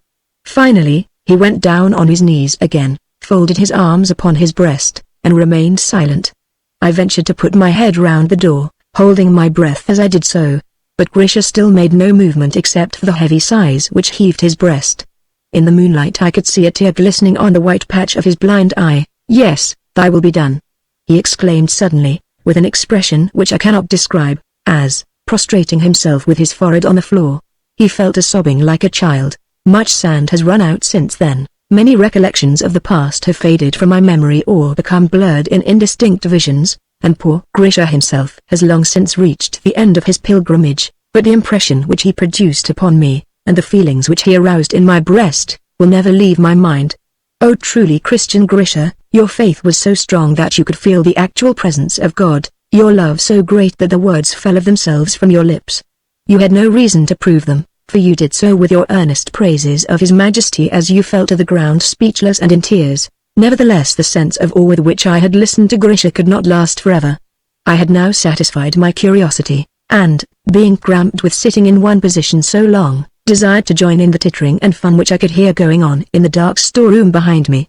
Someone took my hand and whispered, "Whose hand is this?" Despite the darkness, I knew by the touch and the low voice in my ear that it was Katinka. I took her by the arm, but she withdrew it, and, in doing so, pushed a cane chair which was standing near. Grisha lifted his head, looked quietly about him, and, muttering a prayer, rose and made the sign of the cross towards each of the four corners of the room. Chapter 13 Natalia Savishina. In days gone by they used to run about the seigneurial courtyard of the country house at Chabarovsk a girl called Natashka. She always wore a cotton dress, went barefooted, and was rosy, plump, and gay. It was at the request and entreaties of her father, the clarinet player Savi, that my grandfather had taken her upstairs, that is to say, made her one of his wife's female servants. As chambermaid, Natashka so distinguished herself by her zeal and amiable temper that when Mama arrived as a baby and required a nurse, Natashka was honored with the charge of her. In this new office the girl learned still further praises and rewards for her activity, trustworthiness, and devotion to her young mistress. Soon, however, the powdered head and buckled shoes of the young and active footman Foka, who had frequent opportunities of courting her, since they were in the same service, captivated her unsophisticated, but loving, heart. At last she ventured to go and ask my grandfather if she might marry Foka, but her master took the request in bad part, flew into a passion, and punished poor Natashka by exiling her to a farm which he owned in a remote quarter of the steppes. At length, when she had been gone 6 months and nobody could be found to replace her, she was recalled to her former duties. Returned, and with her dress in rags, she fell at grandpapa's feet, and besought him to restore her his favor and kindness, and to forget the folly of which she had been guilty, folly which, she assured him, should never occur again. And she kept her word. From that time forth she called herself, not Natashka, but Natalia Savishna, and took to wearing a cap. All the love in her heart was now bestowed upon her young charge. When Mama had a governess appointed for her education, Natalia was awarded the keys as housekeeper, and henceforth had the linen and provisions under her care. These new duties she fulfilled with equal fidelity and zeal. She lived only for her master's advantage. Everything in which she could detect fraud, extravagance, or waste she endeavored to remedy to the best of her power. When Mama married and wished in some way to reward Natalia Savishna for her 20 years of care and labor, she sent for her and, voicing in the tenderest terms her attachment and love, presented her with a stamped charter of her, Natalia's, freedom. It will be remembered that this was in the days of serfdom, telling her at the same time that, whether she continued to serve in the household or not, she should always receive an annual pension of 300 rubles. Natalia listened in silence to this. Then, taking the document in her hands and regarding it with a frown, she muttered something between her teeth, and darted from the room, slamming the door behind her. Not understanding the reason for such strange conduct, Mama followed her presently to her room, and found her sitting with streaming eyes on her trunk, crushing her pocket handkerchief between her fingers, and looking mournfully at the remains of the document, which was lying torn to pieces on the floor. "What is the matter, dear Natalia Savishna?" said Mama, taking her hand. "Nothing, Mom," she replied, only I must have displeased you somehow, since you wish to dismiss me from the house." "Well, I will go." She withdrew her hand and, with difficulty restraining her tears, rose to leave the room, but Mama stopped her, and they wept a while in one another's arms. "Ever since I can remember anything I can remember Natalia Savishna and her love and tenderness, yet only now have I learned to appreciate them at their full value. In early days it never occurred to me to think what a rare and wonderful being this old domestic was. Not only did she never talk, but she seemed never even to think of herself. Her whole life was compounded of love and self-sacrifice. Yet so used was I to her affection and singleness of heart that I could not picture things otherwise. I never thought of thanking her, or of asking myself, is she also happy? Is she also contented? Often on some pretext or another I would leave my lessons and run to the room, where, sitting down, I would begin to muse aloud as though she were not there. She was forever mending something, or tidying the shelves which lined the room, or marking linen, so that she took no heed of the nonsense which I talked, how that I meant to become a general, to marry a beautiful woman, to buy a chestnut horse, to build myself a house of glass, to invite Karl Ivanich's relatives to come and visit me from Saxony, and so forth, to all of which she would only reply, "Yes, my love, yes." Then, on my rising, and preparing to go, she would open a blue trunk which had pasted on the inside of its lid a colored picture of a hussar which had once adorned a pomade bottle and sketch made by Willoda, and take from it a fumigation paste which she would light and shake for my benefit, saying, "These, dear, are the pastes which your grandfather, now in heaven, brought back from Ochakov after fighting against the Turks." Then she would add with a sigh, "But this is nearly the last one." The trunks which filled her room seemed to contain almost everything in the world. Whenever anything was wanted, people said, "Oh, go and ask Natalia Savishna for it," and, sure enough, it was seldom that she did not produce the object required and say, "See what comes of taking care of everything." Her trunks contained thousands of things which nobody in the house but herself would have thought of preserving. Once I lost my temper with her. This was how it happened. One day after luncheon I poured myself out a glass of kvass, and then dropped the decanter, and so stained the tablecloth. "Go and call Natalia, that she may come and see what her darling has done," said Mama. Natalia arrived, and shook her head at me when she saw the damage I had done, but Mama whispered something in her car, threw a look at myself, and then left the room. I was just skipping away, in the sprightliest mood possible, when Natalia darted out upon me from behind the door with the tablecloth in her hand, and, catching hold of me, rubbed my face hard with a stained part of it, repeating, "Don't thou go and spoil tablecloths any more." I struggled hard, and roared with temper. "What?" I said to myself as I fled to the drawing room in a mist of tears. To think that Natalia Savishna, just plain Natalia, should say that to me and rub my face with a wet tablecloth as though I were a mere servant boy. It is abominable. Seeing my fury, Natalia departed, while I continued to strut about and plan how to punish the bold woman for her offense. Yet not more than a few moments had passed when Natalia returned and, stealing to my side, began to comfort me. "Hush, then, my love. Do not cry. Forgive me my rudeness. It was wrong of me. You will pardon me, my darling, will you not? There, that's a dear," and she took from her handkerchief a cornet of pink paper containing 2 little cakes and a grape, and offered it me with a trembling hand. I could not look the kind old woman in the face, but, turning aside, took the paper, while my tears flowed the faster, though from love and shame now, not from anger. Chapter 14. The Parting. On the day after the events described, the carriage and the luggage cart drew up to the door at noon. Nikola, dressed for the journey, with his breeches tucked into his boots and an old overcoat belted tightly about him with a girdle, got into the cart and arranged cloaks and cushions on the seats. When he thought that they were piled high enough, he sat down on them, but finding them still unsatisfactory, jumped up and arranged them once more. "Nikola Dmitrievich, would you be so good as to take a master's dressing case with you?" said Papa's valet, suddenly standing up in the carriage. "It won't take up much room." "You should have told me before, Michael Ivanich," answered Nikola snappishly as he hurled a bundle with all his might to the floor of the cart. "Good gracious! Why, when my head is going round like a whirlpool, do you come along with your dressing case?" And he lifted his cap to wipe away the drops of perspiration from his sunburnt brow. The courtyard was full of bare-headed peasants in kaftans or simple shirts, women clad in the national dress and wearing striped handkerchiefs, and barefooted little ones, the latter holding their mothers' hands or crowding round the entrance steps.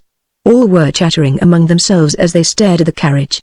One of the postilions, an old man dressed in a winter cap and cloak, took hold of the pole of the carriage and tried it carefully, while the other postilion, a young man in a white blouse with pink gussets on the sleeves and a black lamb's wool cap which he kept cocking first on one side and then on the other as he arranged his flaxen hair, laid his overcoat upon the box, slung the reins over it, and cracked his thonged whip as he looked now at his boots and now at the other drivers where they stood greasing the wheels of the cart, one driver lifting up each wheel in turn and the other driver applying the grease. Tired post horses of various hues stood lashing away flies with their tails near the gate, some stamping their great hairy legs, blinking their eyes, and dozing, some leaning wearily against their neighbors, and others cropping the leaves and stalks of dark green fern which grew near the entrance steps. Some of the dogs were lying panting in the sun, while others were slinking under the vehicles to lick the grease from the wheels. The air was filled with a sort of dusty mist, and the horizon was lilac-grey in color, though no clouds were to be seen. A strong wind from the south was raising volumes of dust from the roads and fields, shaking the poplars and birch trees in the garden, and whirling their yellow leaves away. I myself was sitting at a window and waiting impatiently for these various preparations to come to an end. As we sat together by the drawing-room table, to pass the last few moments en famille, it never occurred to me that a sad moment was impending. On the contrary, the most trivial thoughts were filling my brain. Which driver was going to drive the carriage and which the cart? Which of us would sit with Papa, and which with Karl Ivanich? Why must I be kept forever muffled up in a scarf and padded boots? Am I so delicate? Am I likely to be frozen? I thought to myself. I wish it would all come to an end, and we could take our seats and start. To whom shall I give the list of the children's linen? Asked Natalia Savishna of Mama as she entered the room with a paper in her hand and her eyes red with weeping. Give it to Nikola, and then return to say goodbye to them, replied Mama. The old woman seemed about to say something more, but suddenly stopped short, covered her face with her handkerchief, and left the room. Something seemed to prick at my heart when I saw that gesture of hers, but impatience to be off soon drowned all other feeling, and I continued to listen indifferently to Papa and Mama as they talked together. They were discussing subjects which evidently interested neither of them. What must be bought for the house? What would Princess Sophia or Madame Julie say? Would the roads be good ? And so forth. Foka entered, and in the same tone and with the same air as though he were announcing luncheon said, "The carriages are ready." I saw Mama tremble and turn pale at the announcement, just as though it were something unexpected. Next, Foka was ordered to shut all the doors of the room. This amused me highly. As though we needed to be concealed from someone. When everyone else was seated, Foka took the last remaining chair. Scarcely, however, had he done so when the door creaked and everyone looked that way. Natalia Savishna entered hastily, and, without raising her eyes, sat on the same chair as Foka. I can see them before me now: Foka's bald head and wrinkled, set face, and, beside him, a bent, kind figure in a cap from beneath which a few grey hairs were straggling. The pair settled themselves together on the chair, but neither of them looked comfortable. I continued preoccupied and impatient. In fact, the 10 minutes during which we sat there with closed doors seemed to me an hour. At last everyone rose, made the sign of the cross, and began to say goodbye. Papa embraced Mama, and kissed her again and again. But enough, he said presently. We are not parting forever. No, but it is so sad, replied Mama, her voice trembling with emotion. When I heard that faltering voice, and saw those quivering lips and tear-filled eyes, I forgot everything else in the world. I felt so ill and miserable that I would gladly have run away rather than bid her farewell. I felt, too, that when she was embracing Papa she was embracing us all. She clasped Woloda to her several times, and made the sign of the cross over him, after which I approached her, thinking that it was my turn. Nevertheless she took him again and again to her heart, and blessed him. Finally I caught hold of her, and, clinging to her, wept, thinking of nothing in the world but my grief. As we passed out to take our seats, other servants pressed round us in the hall to say goodbye. Here their requests to shake hands with us, their resounding kisses on our shoulders, the fashion in which inferiors salute their superiors in Russia, and the odor of their greasy heads only excited in me a feeling akin to impatience with these tiresome people. The same feeling made me bestow nothing more than a very cross kiss upon Natalia's cap when she approached to take leave of me. It is strange that I should still retain a perfect recollection of these servants' faces, and be able to draw them with the most minute accuracy in my mind, while Mama's face and attitude escape me entirely. It may be that it is because at that moment I had not the heart to look at her closely. I felt that if I did so our mutual grief would burst forth too unrestrainedly. I was the first to jump into the carriage and to take one of the hinder seats. The high back of the carriage prevented me from actually seeing her, yet I knew by instinct that Mama was still there. Shall I look at her again or not? I said to myself. Well, just for the last time, and I peeped out towards the entrance steps. Exactly at that moment Mama, moved by the same impulse, came to the opposite side of the carriage, and called me by name, rearing her voice behind me. I turned round, but so hastily that our heads knocked together. She gave a sad smile, and kissed me convulsively for the last time. When we had driven away a few paces I determined to look at her once more. The wind was lifting the blue handkerchief from her head as, bent forward and her face buried in her hands, she moved slowly up the steps. Foka was supporting her. Papa said nothing as he sat beside me. I felt breathless with tears, felt a sensation in my throat as though I were going to choke. Just as we came out onto the open road I saw a white handkerchief waving from the terrace. I waved mine in return, and the action of so doing calmed me a little. I still went on crying, but the thought that my tears were a proof of my affection helped to soothe and comfort me. After a little while I began to recover, and to look with interest at objects which we passed and at the hindquarters of the led horse which was trotting on my side. I watched how it would swish its tail, how it would lift one hoof after the other, how the driver's thong would fall upon its back, and how all its legs would then seem to jump together, and the back band, with the rings on it, to jump to the hole covered with the horse's foam. Then I would look at the rolling stretches of ripe corn, at the dark ploughed fields where ploughs and peasants and horses with foals were working, at their footprints, and at the box of the carriage to see who was driving us, until, though my face was still wet with tears, my thoughts had strayed far from her with whom I had just parted, perhaps, forever. Yet ever and again something would recall her to my memory.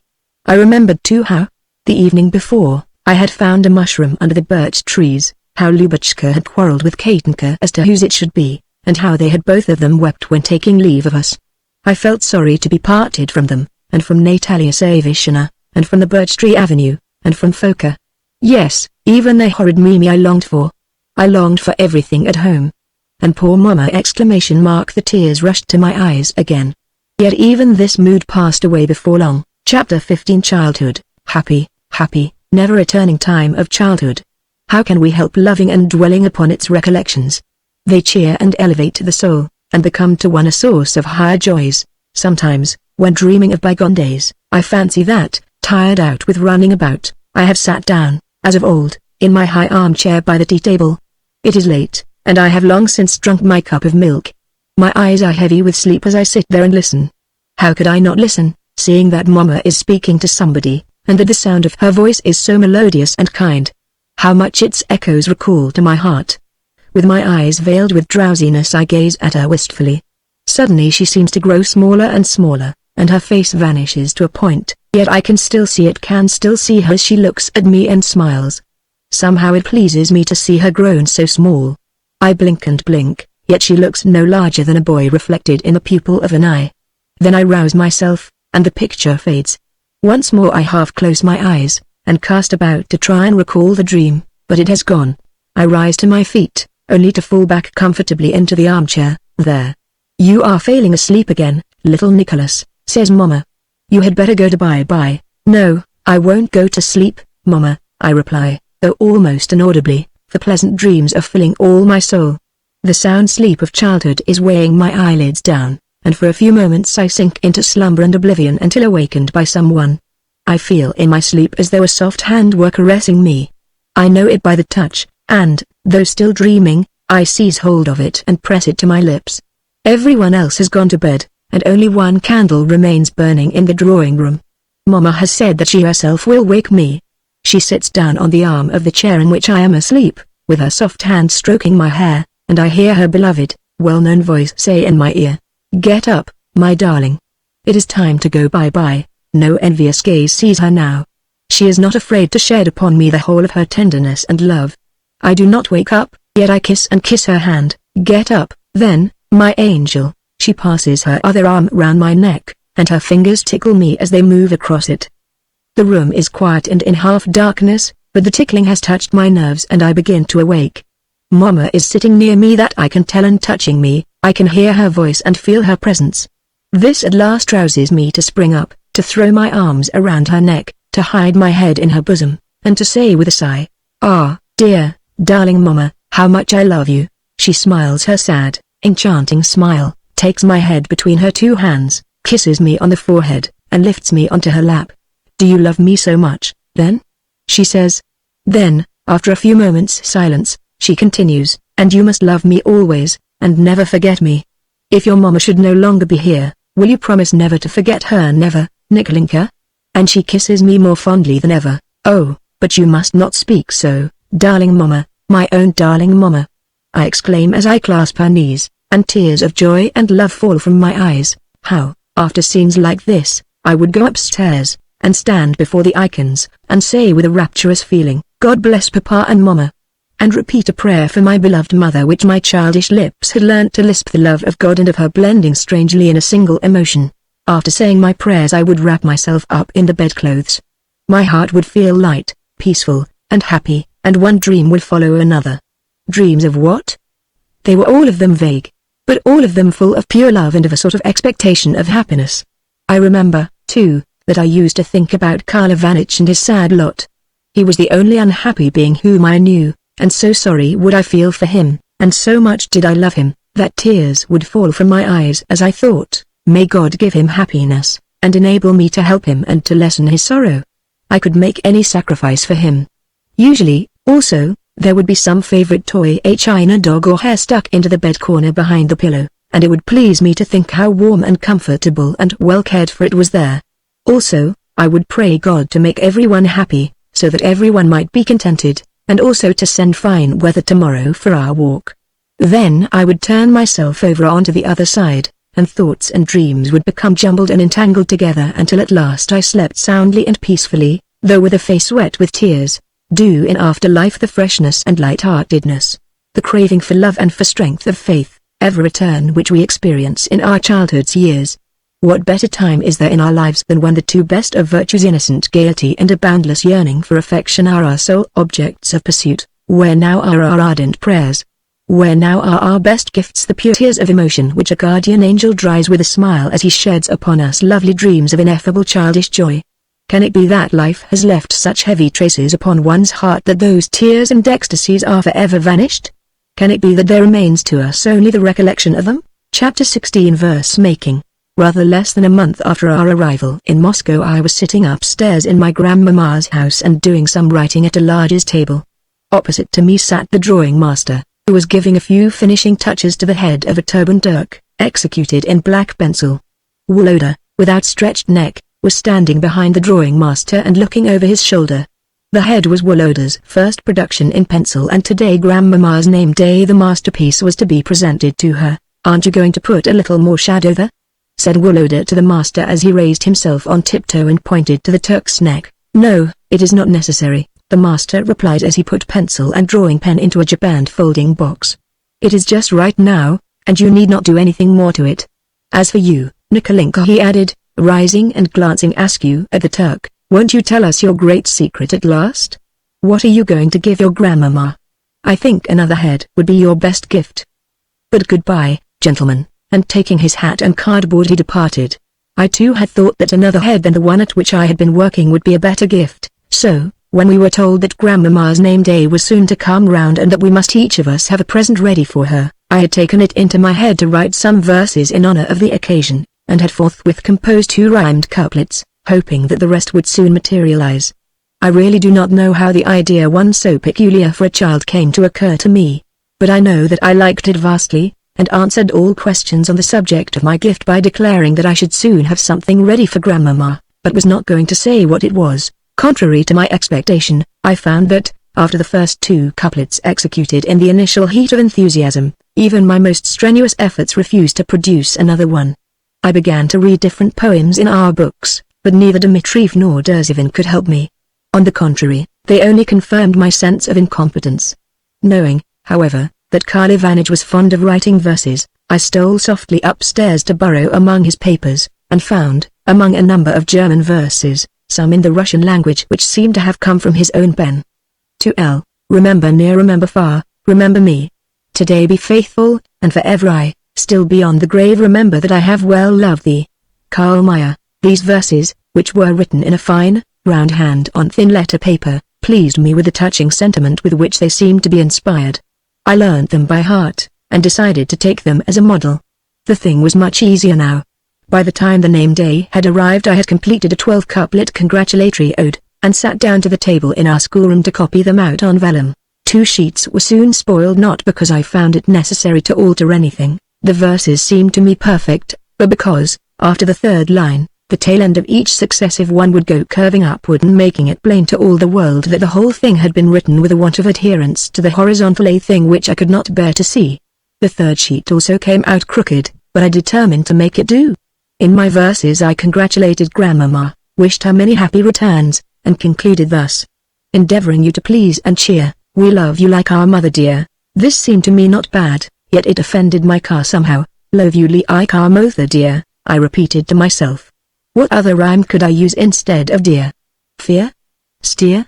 Well, it must go at that. At least the verses are better than Karl Ivanitch's. Accordingly I added the last verse to the rest. Then I went into our bedroom and recited the whole poem aloud with much feeling and gesticulation. The verses were altogether guiltless of meter, but I did not stop to consider that. Yet the last one displeased me more than ever. As I sat on my bed I thought, why on earth did I write like our mother dear? She is not here, and therefore she need never have been mentioned.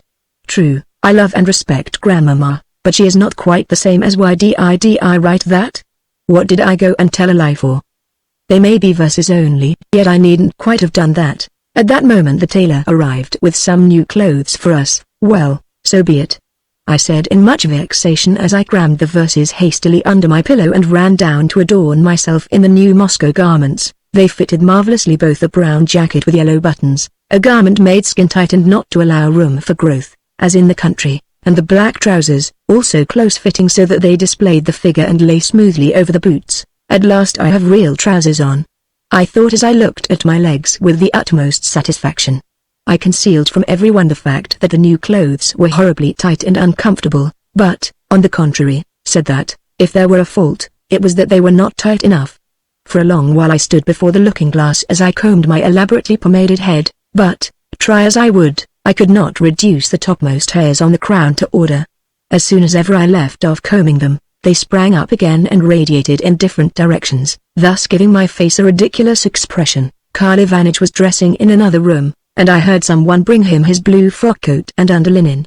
Then at the door leading downstairs I heard a maidservant's voice, and went to see what she wanted. In her hand she held a well-starched shirt which she said she had been sitting up all night to get ready. I took it, and asked if Grandmama was up yet. Oh yes, she has had her coffee, and the priest has come. My word, but you look a fine little fellow," added the girl with a smile at my new clothes. This observation made me blush, so I whirled round on one leg, snapped my fingers, and went skipping away, in the hope that by these maneuvers I should make her sensible that even yet she had not realized quite what a fine fellow I was. However, when I took the shirt to Karl I found that he did not need it, having taken another one.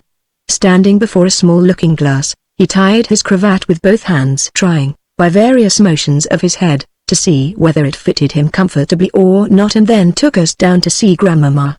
To this day I cannot help laughing when I remember what a smell of pomade the three of us left behind us on the staircase as we descended. Karl was carrying a box which he had made himself, Woloda, his drawing, and my verses, while each of us also had a form of words ready with which to present his gift. Just as Karl opened the door, the priest put on his vestment and began to say prayers. During the ceremony Grandmama stood leaning over the back of a chair, with her head bent down. Near her stood Papa. He turned and smiled at us as we hurriedly thrust our presents behind our backs and tried to remain unobserved by the door. The whole effect of a surprise, upon which we had been counting, was entirely lost. When at last everyone had made the sign of the cross I became intolerably oppressed with a sudden, invincible, and deadly attack of shyness, so that the courage to offer my present completely failed me.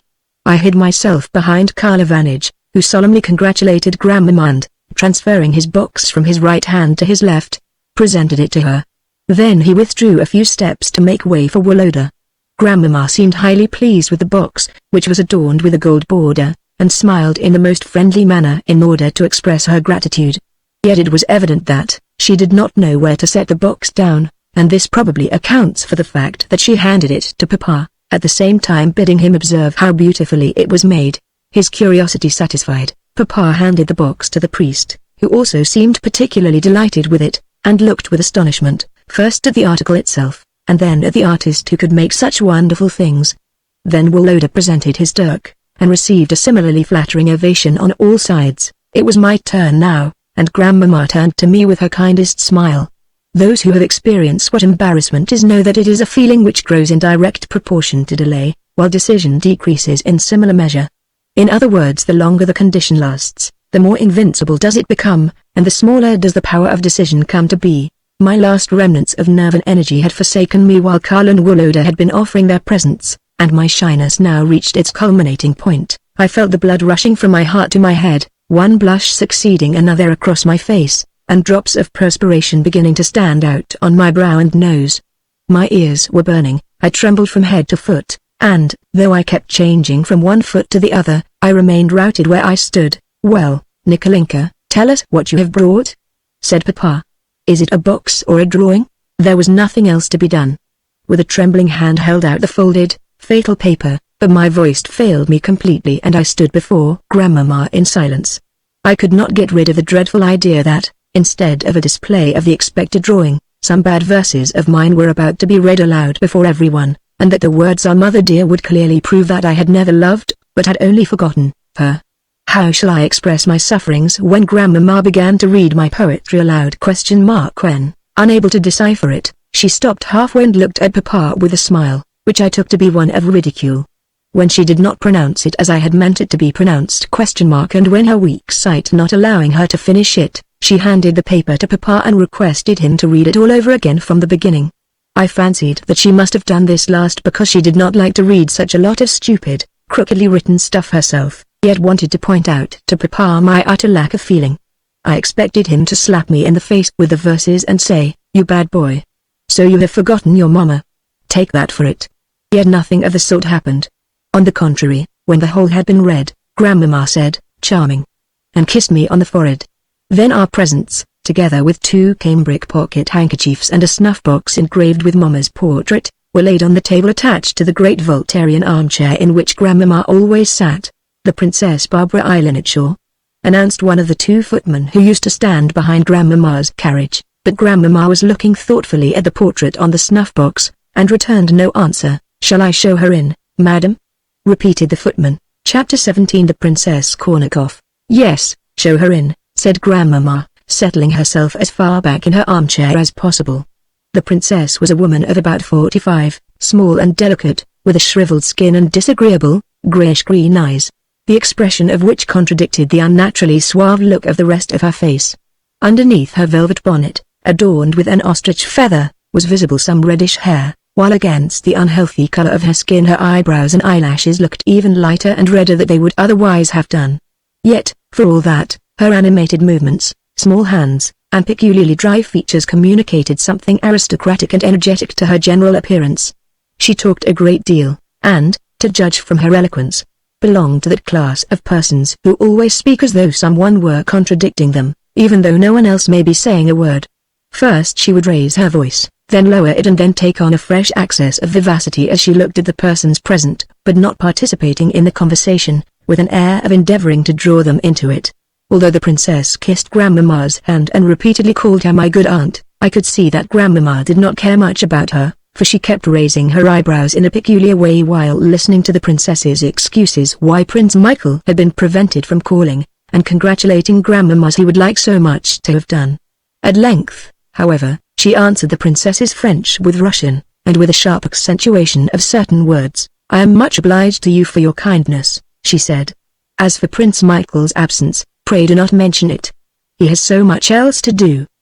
Besides, what pleasure could he find in coming to see an old woman like me?" Then, without allowing the princess time to reply, she went on, "How are your children, my dear?" "Well, thank God, aunt, they grow and do their lessons and play, particularly my eldest one, Ishine, who is so wild that it is almost impossible to keep him in order. Still, he is a clever and promising boy. Would you believe it, cousin, this last to Papa, since Grandmamma, altogether uninterested in the princess's children, had turned to us, taken my verses out from beneath the presentation box, and unfolded them again, would you believe it, but one day not long ago, and leaning over towards Papa, the princess related something or other with great vivacity. Then, her tale concluded, she laughed, and, with a questioning look at Papa, went on, 'What a boy, cousin. He ought to have been whipped, but the trick was so spirited and amusing that I let him off.' Then the princess looked at Grandmamma and laughed again. 'Ah, so you whip your children, do you?' said Grandmamma, with a significant lift of her eyebrows, and laying a peculiar stress on the word whip. 'Alas, my good aunt,' replied the princess in a sort of tolerant tone and with another glance at Papa, 'I know your views on the subject, but must beg to be allowed to differ with them. However much I have thought over and read and talked about the matter, I have always been forced to come to the conclusion that children must be ruled through fear. To make something of a child, you must make it fear something. Is it not so, cousin? And what, pray, do children fear so much as a rod?' As she spoke she seemed to look inquiringly at Woloda and myself, and I confess that I did not feel altogether comfortable. 'Whatever you may say,' she went on, 'a boy of 12, or even of 14, is still a child and should be whipped as such, but with girls, perhaps, it is another matter. How lucky it is that I am not her son.' I thought to myself, 'Oh, very well,' said Grandmamma, folding up my verses and replacing them beneath the box, as though, after that exposition of views, the princess was unworthy of the honor of listening to such a production. 'Very well, my dear,' she repeated, 'but please tell me how, in return, you can look for any delicate sensibility from your children?' Evidently Grandmamma thought this argument unanswerable, for she cut the subject short by adding, 'However, it is a point on which people must follow their own opinions.'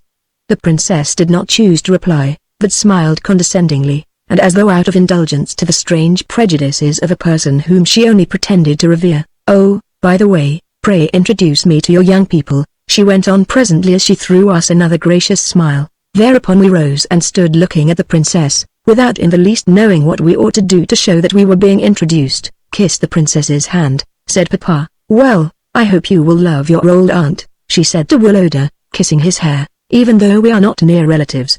But I value friendship far more than I do degrees of relationship," she added to Grandmamma, who nevertheless remained hostile, and replied, "Eh, my dear? Is that what they think of relationships nowadays? Here is my man of the world," put in Papa, indicating Woloda, "and here is my poet," he added as I kissed the small, dry hand of the princess, with a vivid picture in my mind of that same hand holding a rod and applying it vigorously. "Which one is the poet?" asked the princess. "This little one," replied Papa, smiling, "the one with the tuft of hair on his top knot. Why need he bother about my tuft?" I thought to myself as I retired into a corner. Is there nothing else for him to talk about? I had strange ideas on manly beauty. I considered Karl Ivanitch one of the handsomest men in the world, and myself so ugly that I had no need to deceive myself on that point. Therefore any remark on the subject of my exterior offended me extremely. I well remember how, one day after luncheon, I was then 6 years of age, the talk fell upon my personal appearance, and how Mama tried to find good features in my face, and said that I had clever eyes and a charming smile. How, nevertheless, when Papa had examined me, and proved the contrary, she was obliged to confess that I was ugly, and how, when the meal was over and I went to pay her my respects, she said as she patted my cheek, "You know, Nikolinka, nobody will ever love you for your face alone, so you must try all the more to be a good and clever boy." Although these words of hers confirmed in me my conviction that I was not handsome, they also confirmed in me an ambition to be just such a boy as she had indicated. Yet I had my moments of despair at my ugliness, for I thought that no human being with such a large nose, such thick lips, and such small grey eyes as mine could ever hope to attain happiness on this earth. I used to ask God to perform a miracle by changing me into a beauty, and would have given all that I possessed, or ever hoped to possess, to have a handsome face. Chapter 18 Prince Ivan Ivanovich. When the princess had heard my verses and overwhelmed the writer of them with praise, Grandmamma softened to her a little. She began to address her in French and to cease calling her my dear. Likewise she invited her to return that evening with her children. This invitation having been accepted, the princess took her leave. After that, so many other callers came to congratulate Grandmamma that the courtyard was crowded all day long with carriages. "Good morning, my dear cousin," was the greeting of one guest in particular as he entered the room and kissed Grandmamma's hand. He was a man of 70, with a stately figure clad in a military uniform and adorned with large epaulettes, an embroidered collar, and a white cross round the neck. His face, with its quiet and open expression, as well as the simplicity and ease of his manners, greatly pleased me, for, in spite of the thin half-circle of hair which was all that was now left to him, and the want of teeth disclosed by the set of his upper lip, his face was a remarkably handsome one. Thanks to his fine character, handsome exterior, remarkable valor, influential relatives, and, above all, good fortune, Prince Ivan Ivanovich had early made himself a career. As that career progressed, his ambition had met with a success which left nothing more to be sought for in that direction. From his earliest youth upward he had prepared himself to fill the exalted station in the world to which fate actually called him later, wherefore, although in his prosperous life, as in the lives of all, there had been failures, misfortunes, and cares, he had never lost his quietness of character, his elevated tone of thought, or his peculiarly moral, religious bent of mind. Consequently, though he had won the universal esteem of his fellows, he had done so less through his important position than through his perseverance and integrity. While not of specially distinguished intellect, the eminence of his station, whence he could afford to look down upon all petty questions, had caused him to adopt high points of view. Though in reality he was kind and sympathetic, in manner he appeared cold and haughty, probably for the reason that he had forever to be on his guard against the endless claims and petitions of people who wished to profit through his influence. Yet even then his coldness was mitigated by the polite condescension of a man well accustomed to move in the highest circles of society. Well educated, his culture was that of a youth of the end of the last century. He had read everything, whether philosophy or belles lettres, which that age had produced in France, and loved to quote from Racine, Corneille, Boyle, Molière, Montaigne, and Fenelon. Likewise he had gleaned much history from Segur, and much of the old classics from French translations of them, but for mathematics, natural philosophy, or contemporary literature he cared nothing whatever. However, he knew how to be silent in conversation, as well as when to make general remarks on authors whom he had never read, such as Goethe, Schiller, and Byron. Moreover, despite his exclusively French education, he was simple in speech and hated originality, which he called the mark of an untutored nature. Wherever he lived, society was a necessity to him, and, both in Moscow and the country, he had his reception days, on which practically all the town called upon him. An introduction from him was a passport to every drawing room. Few young and pretty ladies in society objected to offering him their rosy cheeks for a paternal salute, and people even in the highest positions felt flattered by invitations to his parties. The prince had few friends left now, like Grandmamma, that is to say, few friends who were of the same standing as himself, who had had the same sort of education, and who saw things from the same point of view, wherefore he greatly valued his intimate, long-standing friendship with her, and always showed her the highest respect. I hardly dared to look at the prince, since the honor paid him on all sides. The huge epaulettes, the peculiar pleasure with which Grandmamma received him, and the fact that he alone seemed in no way afraid of her, but addressed her with perfect freedom, even being so daring as to call her cousin.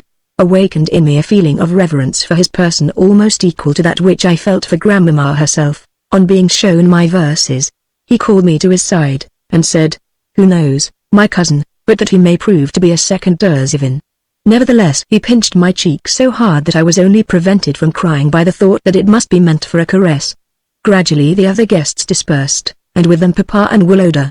Thus only Grandmamma, the prince, and myself were left in the drawing room. "Why has our dear Natalia Nielevna not come today?" asked the prince after a silence. "Ah, my friend," replied Grandmamma, lowering her voice and laying a hand upon the sleeve of his uniform, "she would certainly have come if she had been at liberty to do what she likes. She wrote to me that Peter had proposed bringing her with him to town, but that she had refused, since their income had not been good this year, and she could see no real reason why the whole family need come to Moscow, seeing that Lubotshka was as yet very young and that the boys were living with me, a fact, she said, which made her feel as safe about them as though she had been living with them herself. True, it is good for the boys to be here," went on Grandmamma, yet in a tone which showed clearly that she did not think it was so very good, since it was more than time that they should be sent to Moscow to study, as well as to learn how to comport themselves in society. What sort of an education could they have got in the country? The eldest boy will soon be 13, and the second one 11. As yet, my cousin, they are quite untaught, and do not know even how to enter a room. Nevertheless, said the prince, I cannot understand these complaints of ruined fortunes. He has a very handsome income, and Natalia has Chabarovska, where we used to act plays, and which I know as well as I do my own hand. It is a splendid property, and ought to bring in an excellent return. Well, said Grandmamma with a sad expression on her face, I do not mind telling you, as my most intimate friend, that all this seems to me a mere pretext on his part for living alone, for strolling about from club to club, for attending dinner parties, and for resorting to who knows what. She suspects nothing, you know her angelic sweetness and her implicit trust of him in everything. He had only to tell her that the children must go to Moscow and that she must be left behind in the country with a stupid governess for company, for her to believe him. I almost think that if he were to say that the children must be whipped just as the Princess Barbara whips hers, she would believe even that. And Grandmamma leant back in her armchair with an expression of contempt. Then, after a moment of silence, during which she took her handkerchief out of her pocket to wipe away a few tears which had stolen down her cheeks, she went on, Yes, my friend, I often think that he cannot value and understand her properly, and that, for all her goodness and love of him and her endeavors to conceal her grief, which, however as I know only too well, exists, she cannot really be happy with him. Mark my words. If he does not hear. Grandmamma buried her face in the handkerchief. Ah, my dear old friend, said the prince reproachfully. I think you are unreasonable. Why grieve and weep over imagined evils? That is not right.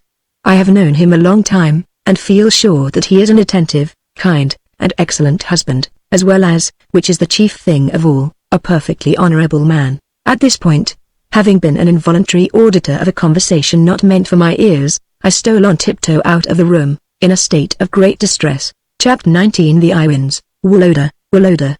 The Iwins are just coming. I shouted on seeing from the window 3 boys in blue overcoats, and followed by a young tutor, advancing along the pavement opposite our house. The Iwins were related to us, and of about the same age as ourselves.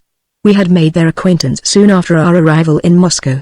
The second brother, Serioshaw, had dark curly hair, a turned-up, strongly pronounced nose, very bright red lips, which, never being quite shut, showed a row of white teeth, beautiful dark blue eyes, and an uncommonly bold expression of face.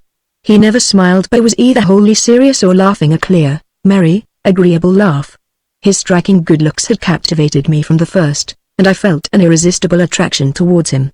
Only to see him filled me with pleasure, and at one time my whole mental faculties used to be concentrated in the wish that I might do so. If 3 or 4 days passed without my seeing him I felt listless and ready to cry. Awake or asleep, I was forever dreaming of him. On going to bed I used to see him in my dreams, and when I had shut my eyes and called up a picture of him I hugged the vision as my choicest delight. So much store did I set upon this feeling for my friend that I never mentioned it to anyone. Nevertheless, it must have annoyed him to see my admiring eyes constantly fixed upon him, or else he must have felt no reciprocal attraction, for he always preferred to play and talk with Woloda. Still, even with it I felt satisfied, and wished and asked for nothing better than to be ready at any time to make any sacrifice for him. Likewise, over and above the strange fascination which he exercised upon me, I always felt another sensation, namely, a dread of making him angry, of offending him, of displeasing him. Was this because his face bore such a haughty expression, or because I, despising my own exterior, overrated the beautiful in others, or, lastly, and most probably, because it is a common sign of affection? At all events, I felt as much fear of him as I did love. The first time that he spoke to me I was so overwhelmed with sudden happiness that I turned pale, then red, and could not utter a word. He had an ugly habit of blinking when considering anything seriously, as well as of twitching his nose and eyebrows. Consequently everyone thought that this habit marred his face.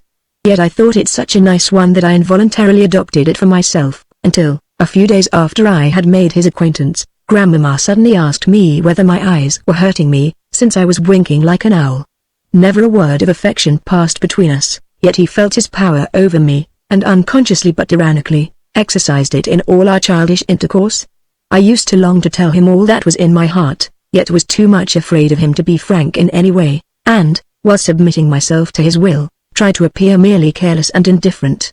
Although at times his influence seemed irksome and intolerable, to throw it off was beyond my strength. I often think with regret of that fresh, beautiful feeling of boundless, disinterested love which came to an end without having ever found self-expression or return. It is strange how, when a child, I always longed to be like grown-up people, and yet how I have often longed, since childhood's days, for those days to come back to me. Many times, in my relations with Seriashaw, this wish to resemble grown-up people put a rude check upon the love that was waiting to expand, and made me repress it. Not only was I afraid of kissing him, or of taking his hand and saying how glad I was to see him, but I even dreaded calling him Seriashaw and always said Sergius as everyone else did in our house. Any expression of affection would have seemed like evidence of childishness, and anyone who indulged in it, a baby. Not having yet passed through those bitter experiences which enforce upon older years circumspection and coldness, I deprived myself of the pure delight of a fresh, childish instinct for the absurd purpose of trying to resemble grown-up people. I met the Iwins in the anteroom, welcomed them, and then ran to tell Grandmamma of their arrival with an expression as happy as though she was certain to be equally delighted. Then, never taking my eyes off Seriashaw, I conducted the visitors to the drawing-room, and eagerly followed every movement of my favorite. When Grandmamma spoke to and fixed her penetrating glance upon him, I experienced that mingled sensation of pride and solicitude which an artist might feel when waiting for revered lips to pronounce a judgment upon his work.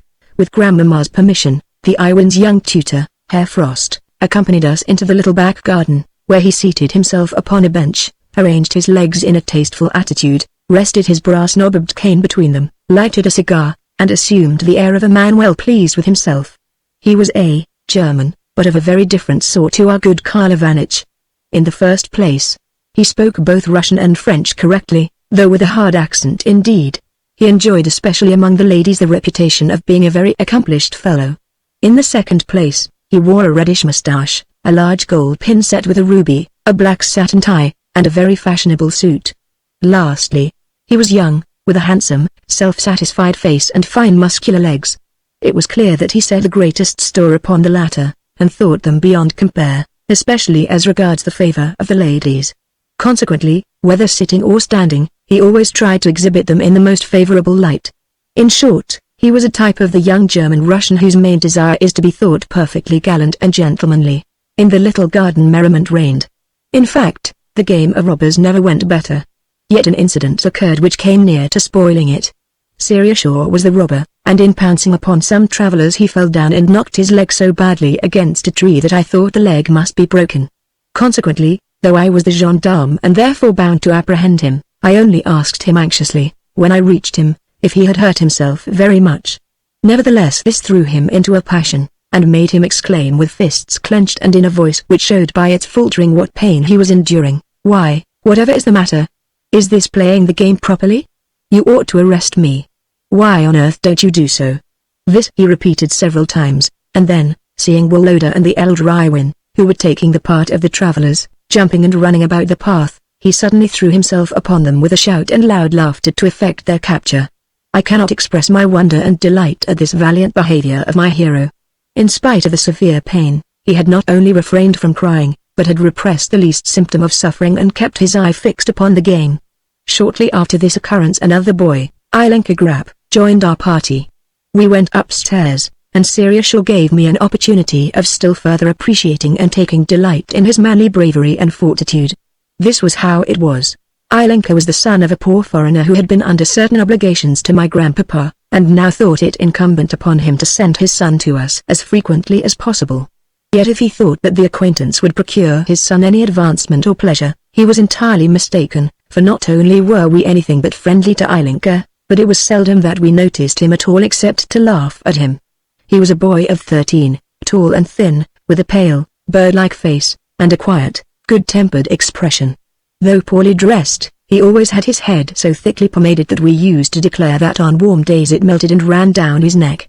When I think of him now, it seems to me that he was a very quiet, obliging, and good-tempered boy, but at the time I thought him a creature so contemptible that he was not worth either attention or pity. Upstairs we set ourselves to astonish each other with gymnastic tours de force.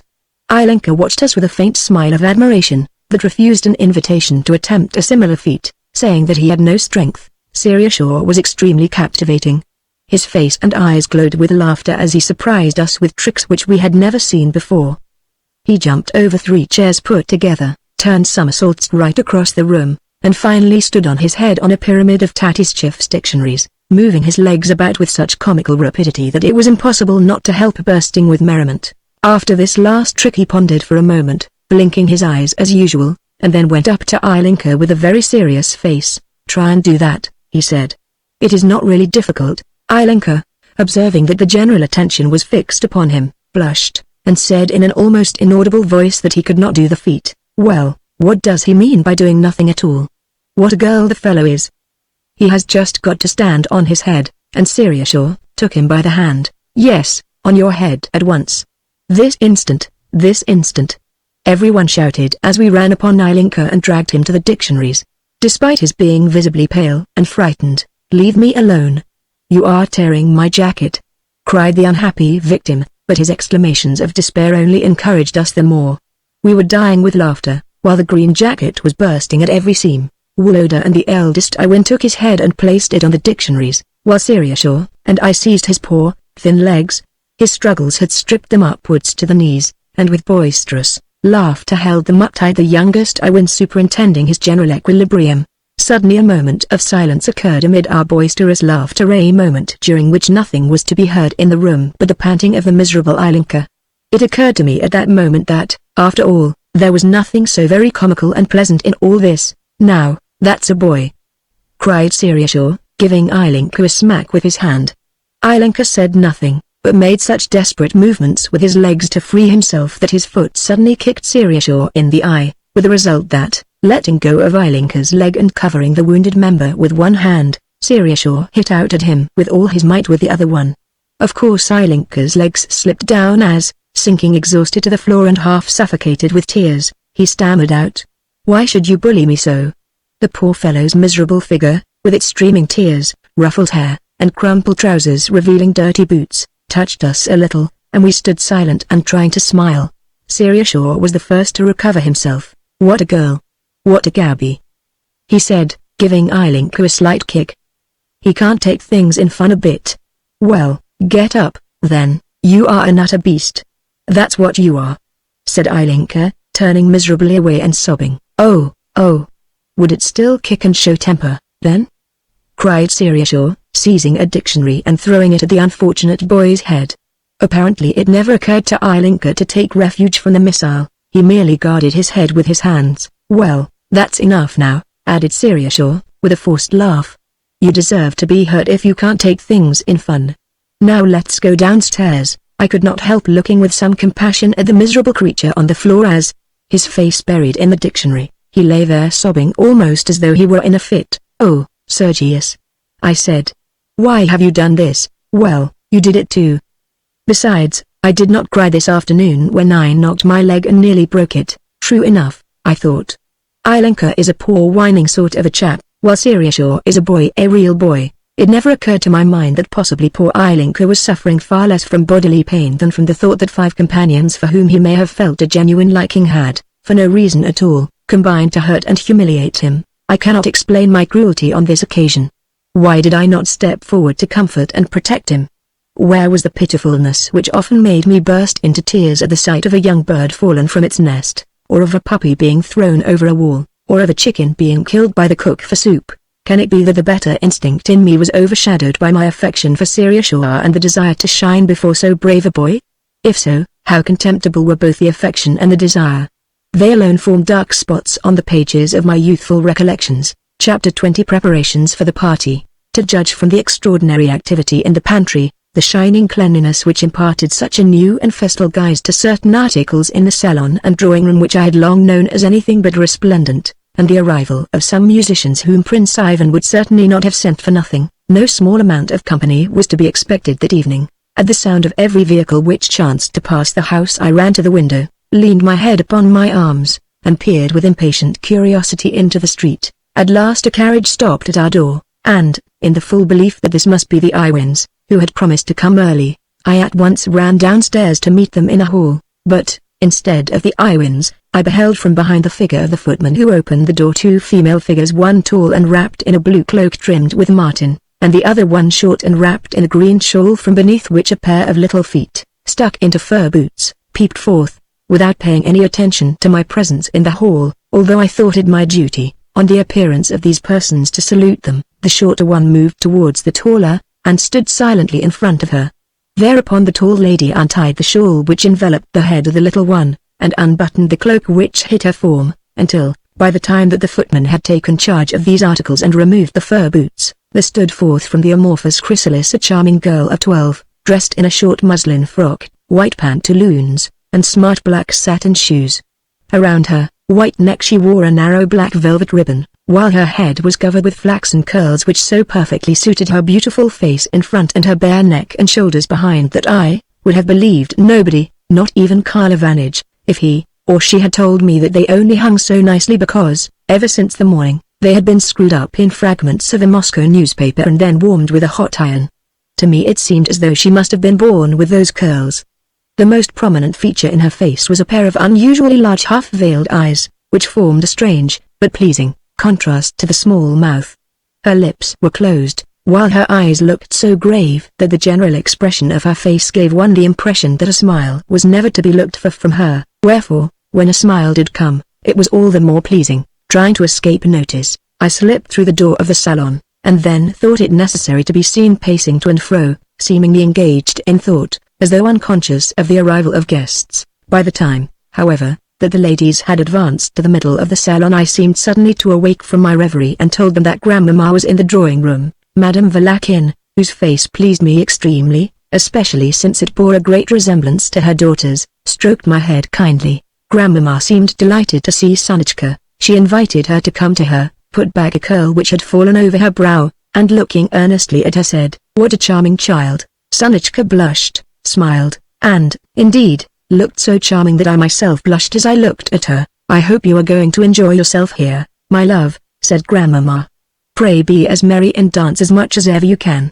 See, we have two beaux for her already," she added, turning to Madame Valakin, and stretching out her hand to me. This coupling of Sonitchka and myself pleased me so much that I blushed again, feeling, presently, that my embarrassment was increasing, and hearing the sound of carriages approaching, I thought it wise to retire.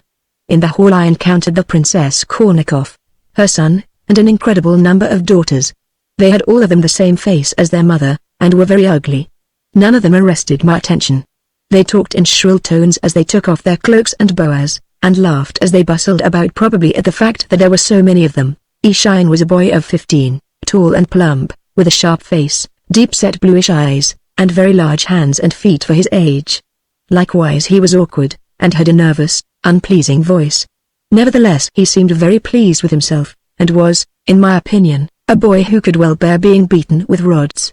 For a long time we confronted one another without speaking as we took stock of each other.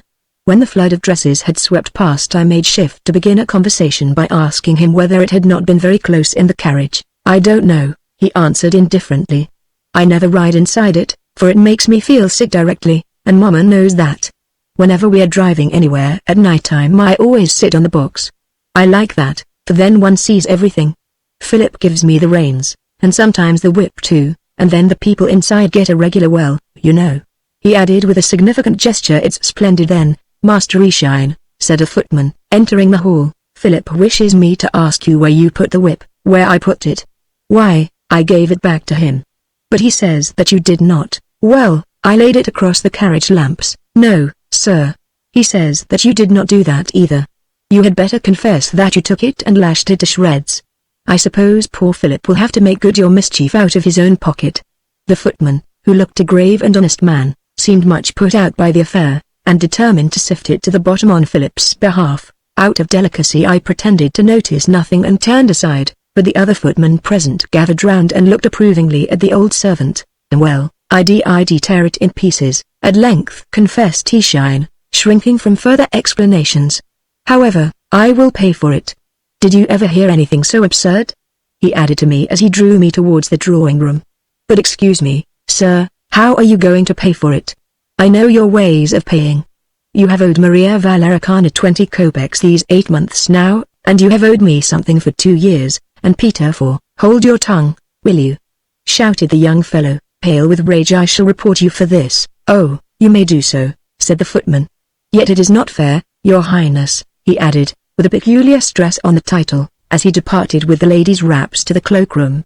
We ourselves entered the salon. Quite right, footman, remarked someone approvingly from the ball behind us. Grandmamma had a peculiar way of employing, now the second person singular, now the second person plural, in order to indicate her opinion of people. When the young Prince Eshine went up to her she addressed him as you, and altogether looked at him with such an expression of contempt that, had I been in his place, I should have been utterly crestfallen. Eshine, however, was evidently not a boy of that sort, for he not only took no notice of her reception of him, but none of her person either. In fact, he bowed to the company at large in a way which, though not graceful, was at least free from embarrassment. Sonitchka now claimed my whole attention. I remember that, as I stood in the salon with Eshine and Woloda, at a spot whence we could both see and be seen by Sonitchka, I took great pleasure in talking very loud, and all my utterances seemed to me both bold and comical, and glancing towards the door of the drawing-room, but that, as soon as ever we happened to move to another spot whence we could neither see nor be seen by her, I became dumb, and thought the conversation had ceased to be enjoyable. The rooms were now full of people, among them, as at all children's parties, a number of elder children who wished to dance and enjoy themselves very much, but who pretended to do everything merely in order to give pleasure to the mistress of the house. When the Iwins arrived I found that, instead of being as delighted as usual to meet Seriashaw, I felt a kind of vexation that he should see and be seen by Sonitchka. Chapter 21. Before the mazurka. Hello, Woloda. So we are going to dance tonight, said Seriashaw, issuing from the drawing-room and taking out of his pocket a brand new pair of gloves. I suppose it is necessary to put on gloves? Goodness. What shall I do? We have no gloves, I thought to myself. I must go upstairs and search about. Yet though I rummaged in every drawer, I only found, in one of them, my green traveling mittens, and, in another, a single lilac-colored glove, a thing which could be of no use to me, firstly, because it was very old and dirty, secondly, because it was much too large for me, and thirdly, and principally, because the middle finger was wanting, Carl having long ago cut it off to wear over a saw nail. However, I put it on not without some diffident contemplation of the blank left by the middle finger and of the ink-stained edges round the vacant space. If only Natalia Savishna had been here, I reflected, we should certainly have found some gloves. I can't go downstairs in this condition. Yet, if they ask me why I am not dancing, what am I to say? However, I can't remain here either, or they will be sending upstairs to fetch me. What on earth am I to do? And I wrung my hands. What are you up to here? Asked Woloda as he burst into the room. Go and engage a partner. The dancing will be beginning directly, Woloda, I said despairingly, as I showed him my hand with 2 fingers thrust into a single finger of the dirty glove. Woloda, you never thought of this. Of what? He said impatiently. Oh, of gloves, he added with a careless glance at my hand. That's nothing. We can ask Grandmamma what she thinks about it, and without further ado he departed downstairs. I felt a trifle relieved by the coolness with which he had met a situation which seemed to me so grave, and hastened back to the drawing-room, completely forgetful of the unfortunate glove which still adorned my left hand. Cautiously approaching Grandmamma's armchair, I asked her in a whisper, Grandmamma, what are we to do? We have no gloves. What, my love, we have no gloves, I repeated, at the same time bending over towards her and laying both hands on the arm of her chair. But what is that? she cried as she caught hold of my left hand.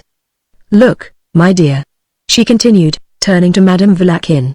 "See how smart this young man has made himself to dance with your daughter?" As Grandmamma persisted in retaining hold of my hand and gazing with a mock air of gravity and interrogation at all around her, curiosity was soon aroused, and a general roar of laughter ensued.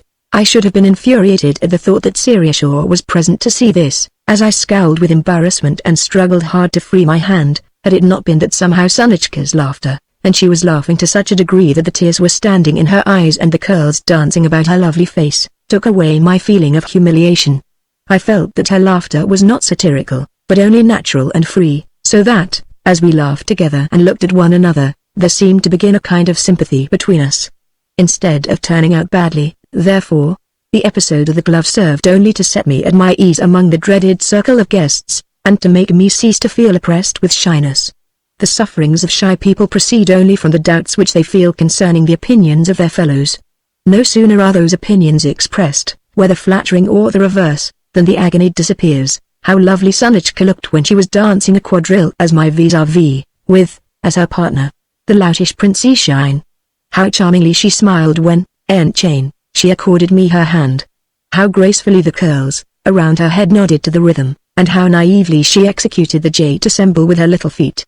In the fifth figure, when my partner had to leave me for the other side and I, counting the beats, was getting ready to dance my solo, she pursed her lips gravely and looked in another direction, but her fears for me were groundless. Boldly I performed the Chasenafon and Chasenerie Iglissade, until, when it came to my turn to move towards her and I, with a comic gesture, showed her the poor glove with its crumpled fingers, she laughed heartily, and seemed to move her tiny feet more enchantingly than ever over the parquetted floor. How well I remember how we formed the circle, and how, without withdrawing her hand from mine, she scratched her little nose with her glove. All this I can see before me still. Still can I hear the quadrille from the Maids of the Danube to which we danced that night. The second quadrille, I danced with Sonitchka herself, yet when we went to sit down together during the interval, I felt overcome with shyness and as though I had nothing to say. At last, when my silence had lasted so long that I began to be afraid that she would think me a stupid boy, I decided at all hazards to counteract such a notion. Vous êtes un habitant de Moscou. I began, and, on receiving an affirmative answer, continued. Et moi, je n'ai encore jamais fréquenté la capitale, with a particular emphasis on the word fréquenté. Yet I felt that, brilliant though this introduction might be as evidence of my profound knowledge of the French language, I could not long keep up the conversation in that manner. Our turn for dancing had not yet arrived, and silence again ensued between us. I kept looking anxiously at her in the hope both of discerning what impression I had produced and of her coming to my aid. "Where did you get that ridiculous glove of yours?" she asked me all of a sudden, and the question afforded me immense satisfaction and relief. I replied that the glove belonged to Karl Ivanitch, and then went on to speak ironically of his appearance, and to describe how comical he looked in his red cap, and how he and his green coat had once fallen plump off a horse into a pond. The quadrille was soon over. Yet why had I spoken ironically of poor Karl Ivanitch? Should I, forsooth, have sunk in Sonitchka's esteem if, on the contrary, I had spoken of him with a love and respect which I undoubtedly bore him? The quadrille ended. Sonitchka said, "Thank you," with as lovely an expression on her face as though I had really conferred upon her a favor. I was delighted. In fact, I hardly knew myself for joy and could not think whence I'd arrived such case and confidence and even daring. Nothing in the world can abash me now, I thought as I wandered carelessly about the salon. I am ready for anything. Just then Seriashaw came and requested me to be his vis-à-vis. Very well, I said. I have no partner as yet, but I can soon find one. Glancing round the salon with a confident eye, I saw that every lady was engaged save one, a tall girl standing near the drawing-room door. Yet a grown-up young man was approaching her, probably for the same purpose as myself. He was but 2 steps from her, while I was at the further end of the salon. Doing a glissade over the polished floor, I covered the intervening space, and in a brave, firm voice asked the favor of her hand in the quadrille. Smiling with a protecting air, the young lady accorded me her hand, and the tall young man was left without a partner. I felt so conscious of my strength that I paid no attention to his irritation, though I learnt later that he had asked somebody who the awkward, untidy boy was who had taken away his lady from him. Chapter 22. The Mazurka. Afterwards the same young man formed one of the first couple in a mazurka. He sprang to his feet, took his partner's hand, and then, Instead of executing the arabesques which Mimi had taught us, glided forward till he arrived at a corner of the room, stopped, divided his feet, turned on his heels, and, with a spring, glided back again. I, who had found no partner for this particular dance and was sitting on the arm of Grandmamma's chair, thought to myself, what on earth is he doing? That is not what Mimi taught us. And there are the Iwins and Ishine all dancing in the same way without the arabesques. Ah!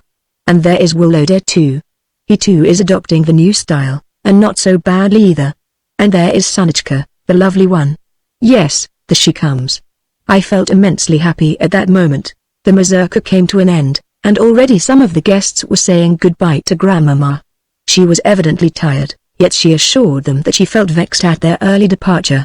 Servants were gliding about with plates and trays among the dancers, and the musicians were carelessly playing the same tune for about the 13th time in succession, when the young lady whom I had danced with before, and who was just about to join in another mazurka, caught sight of me, and, with a kindly smile, led me to Sonichka and one of the innumerable Kornikov princesses, at the same time asking me, Rose or Horty, so it's you, said Grandmamma as she turned round in her armchair.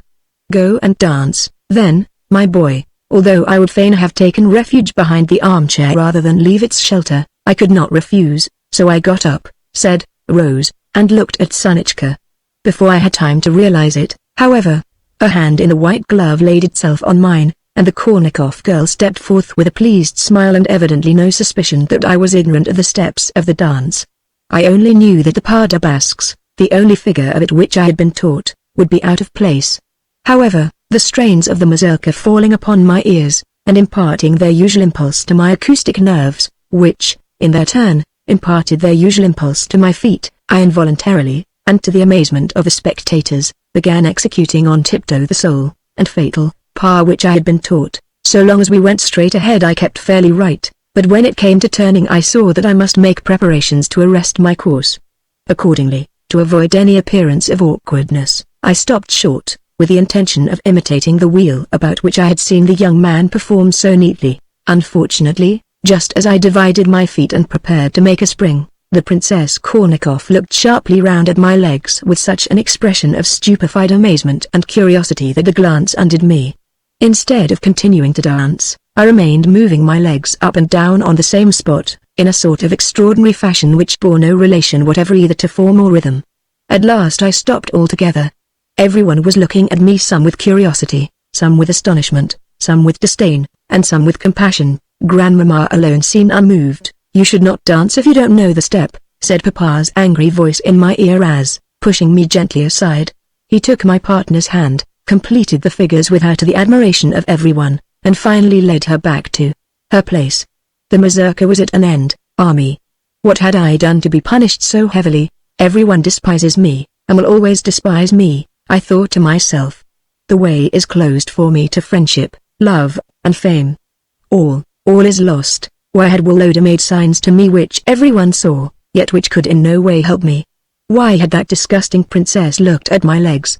Why had Sonichka, she was a darling, of course, yet why, oh why, had she smiled at that moment? Why had Papa turned red and taken my hand? Can it be that he was ashamed of me? Oh, it was dreadful. Alas, if only Mama had been there she would never have blushed for her Nikolinka. How in the instant that dear image led my imagination captive.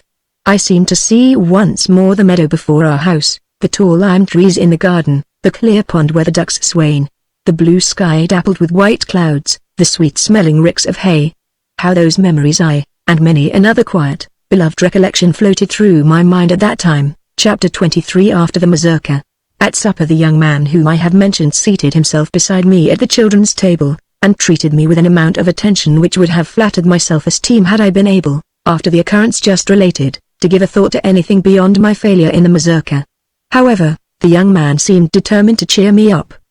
He jested, called me old boy, and finally, since none of the elder folks were looking at us, began to help me to wine, first from one bottle and then from another, and to force me to drink it off quickly. By the time, towards the end of supper, that a servant had poured me out a quarter of a glass of champagne, and the young man had straightway bid him fill it up and urged me to drink the beverage off at a draught, I had begun to feel a grateful warmth diffusing itself through my body.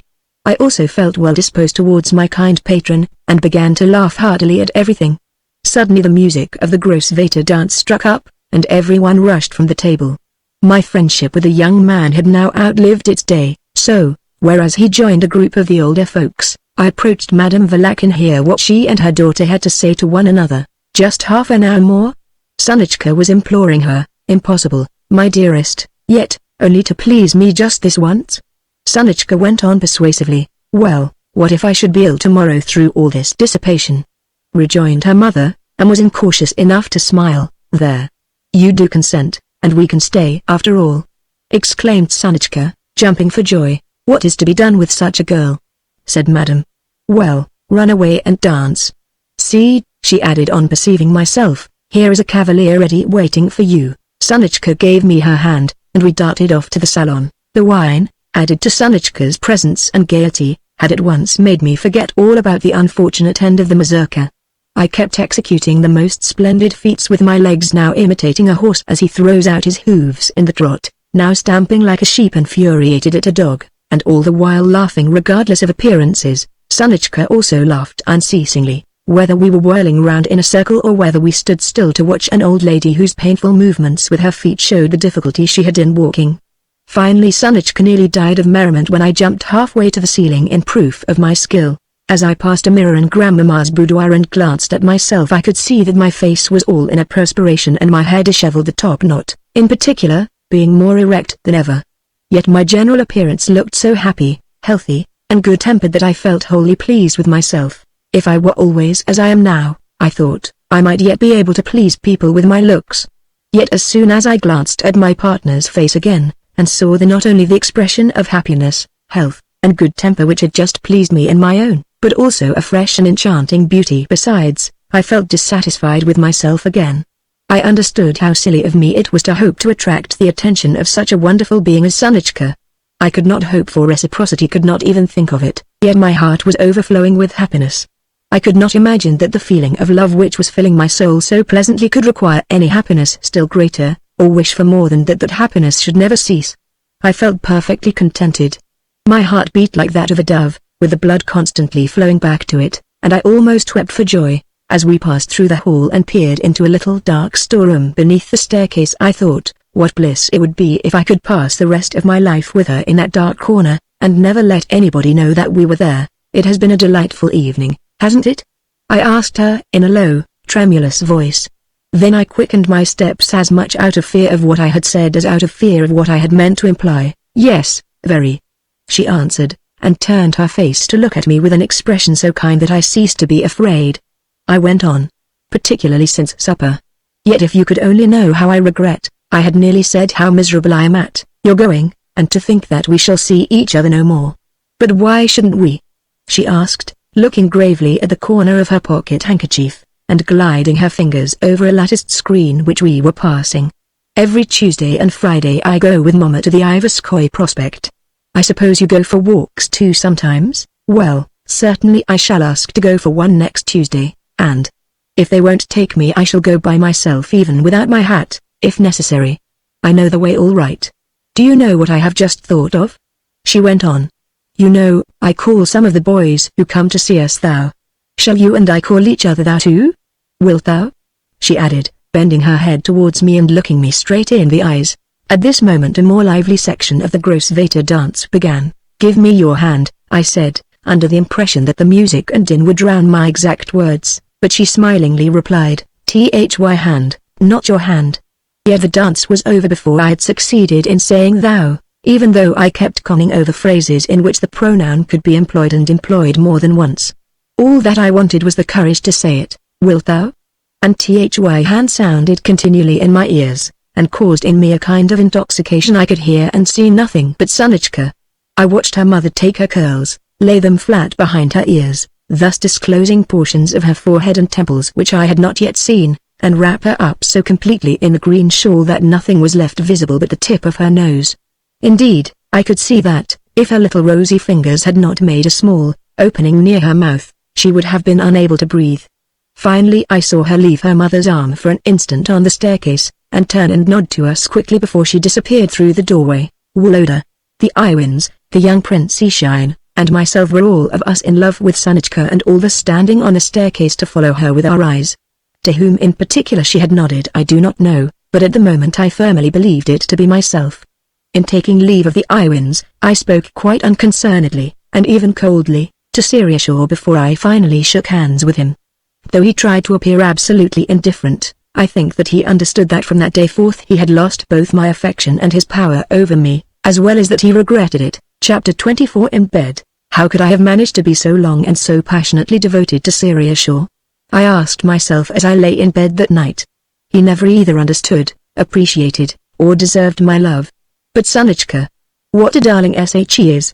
Wilt thou ? Thy hand. I crept closer to the pillows, imagined to myself her lovely face, covered my head over with the bedclothes, tucked the counterpane in on all sides, and, thus snugly covered, lay quiet and enjoying the warmth until I became wholly absorbed in pleasant fancies and reminiscences. If I stared fixedly at the inside of the sheet above me I found that I could see her as clearly as I had done an hour ago, could talk to her in my thoughts, and, though it was a conversation of irrational tenor, I derived the greatest delight from it, seeing that thou and thine and for thee and to thee occurred in it incessantly.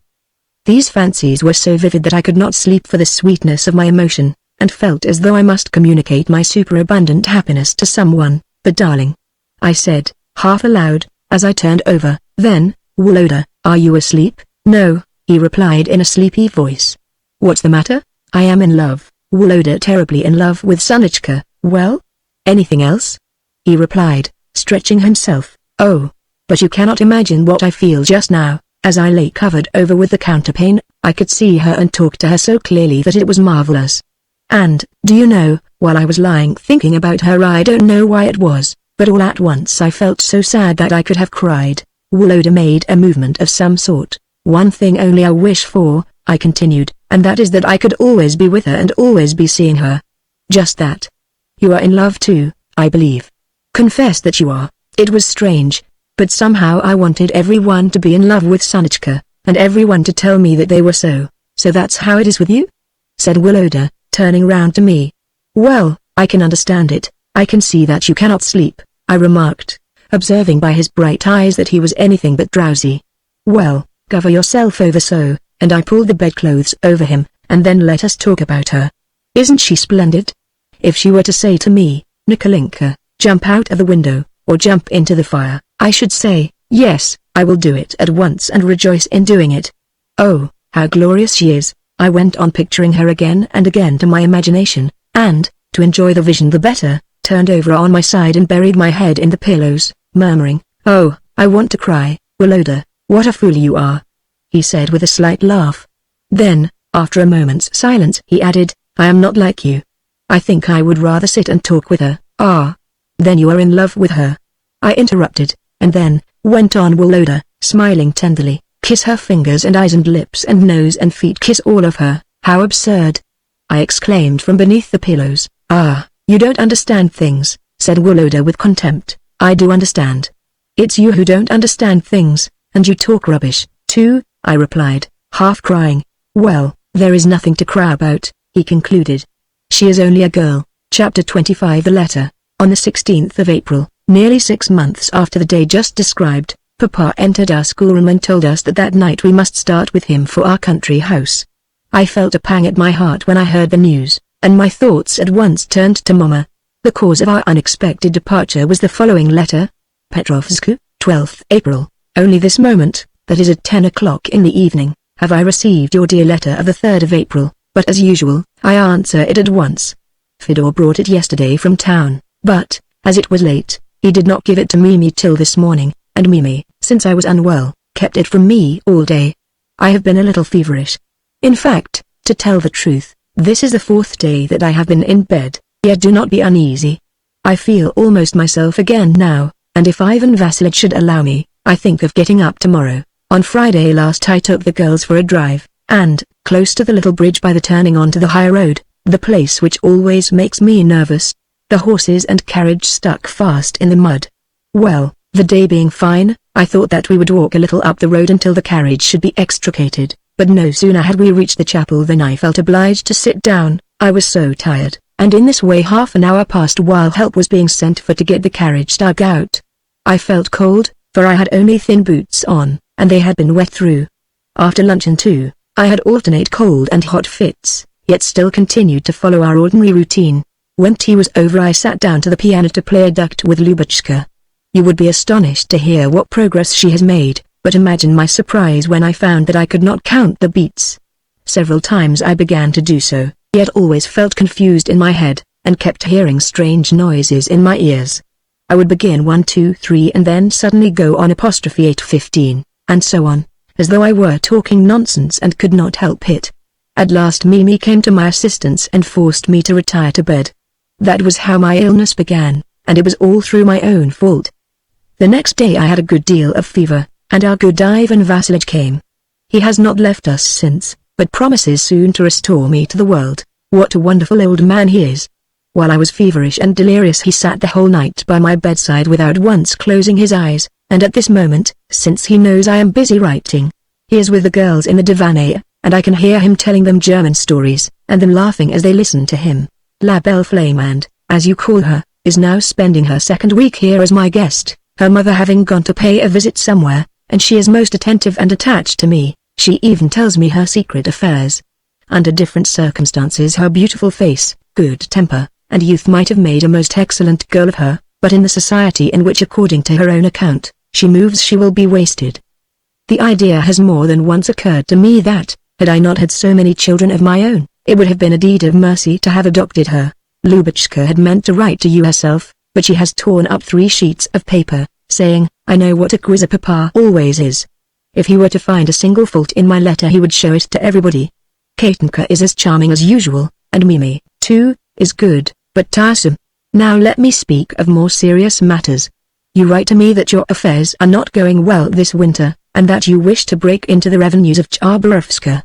It seems to me strange that you should think it necessary to ask my consent. Surely what belongs to me belongs no less to you?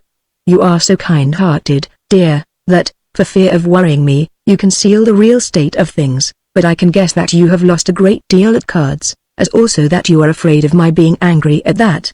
Yet, so long as you can tide over this crisis, I shall not think much of it, and you need not be uneasy. I have grown accustomed to no longer relying, so far as the children are concerned, upon your gains at play, nor yet excuse me for saying so upon your income. Therefore your losses cause me as little anxiety as your gains give me pleasure. What I really grieve over is your unhappy passion itself for gambling, a passion which bereaves me of part of your tender affection and obliges me to tell you such bitter truths as, God knows with what pain, I am now telling you. I never cease to beseech him that he may preserve us, not from poverty, for what is poverty? But from the terrible juncture which would arise should the interests of the children, which I am called upon to protect, ever come into collision with our own. Hitherto God has listened to my prayers. You have never yet overstepped the limit beyond which we should be obliged either to sacrifice property which would no longer belong to us, but to the children, or it is terrible to think of. But the dreadful misfortune at which I hint is forever hanging over our heads. Yes, it is the heavy cross which God has given us both to carry. Also, you write about the children, and come back to our old point of difference by asking my consent to your placing them at a boarding school. You know my objection to that kind of education. I do not know, dear, whether you will accede to my request, but I nevertheless beseech you, by your love for me, to give me your promise that never so long as I am alive, nor yet after my death, if God should see fit to separate us, shall such a thing be done. Also you write that our affairs render it indispensable for you to visit St. Petersburg. The Lord go with you.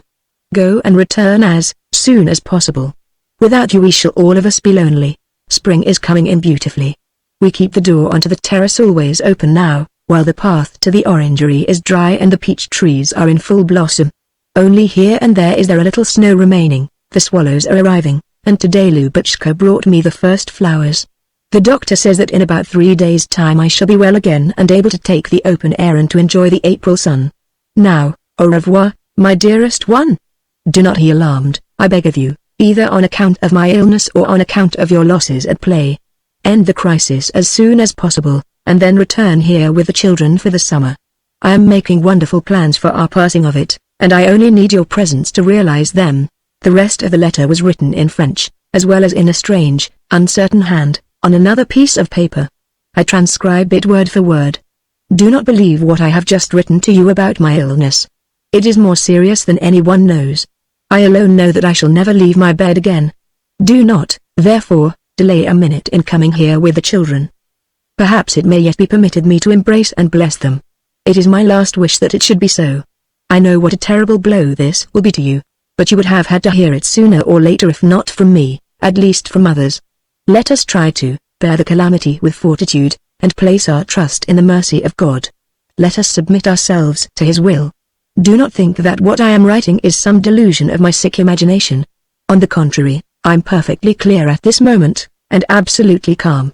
Nor must you comfort yourself with the false hope that these are the unreal, confused feelings of a despondent spirit, for I feel indeed, I know, since God has deigned to reveal it to me, that I have now but a very short time to live. Will my love for you and the children cease with my life? I know that that can never be.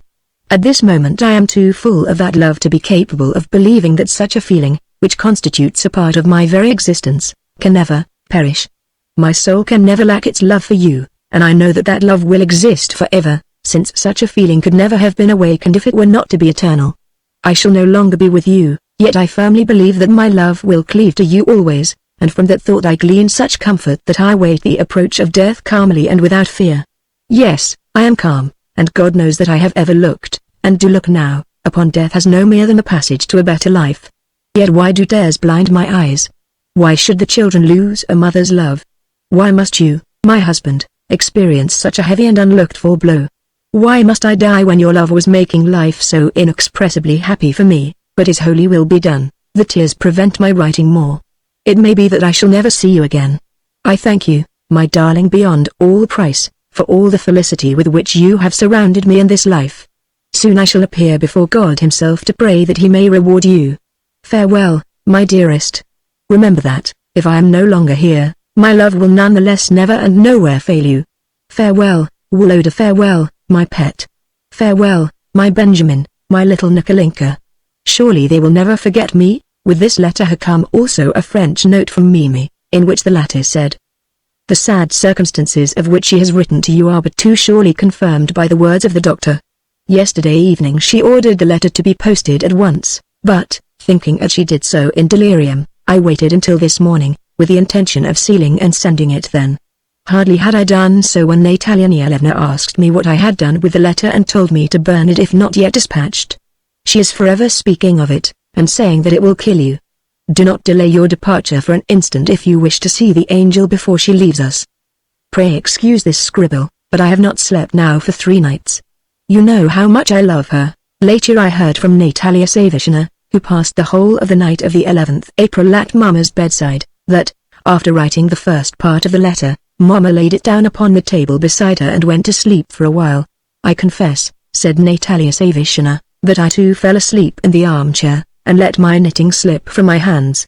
Suddenly, towards 1 o'clock in the morning, I heard her saying something, whereupon I opened my eyes and looked at her. My darling was sitting up in bed, with her hands clasped together and streams of tears gushing from her eyes. "It is all over now," she said, and hid her face in her hands. I sprang to my feet, and asked what the matter was. "Ah, Natalia Savishna, if you could only know what I have just seen," she said, yet, for all my asking, she would say no more, beyond commanding me to hand her the letter. To that letter she added something, and then said that it must be sent off directly. From that moment she grew rapidly worse. Chapter 26. What awaited the United States at the country house. On the 18th of April we descended from the carriage at the front door of the house at Petrovsk. All the way from Moscow Papa had been preoccupied, and when Woloda had asked him whether Mama was ill he had looked at him sadly and nodded an affirmative.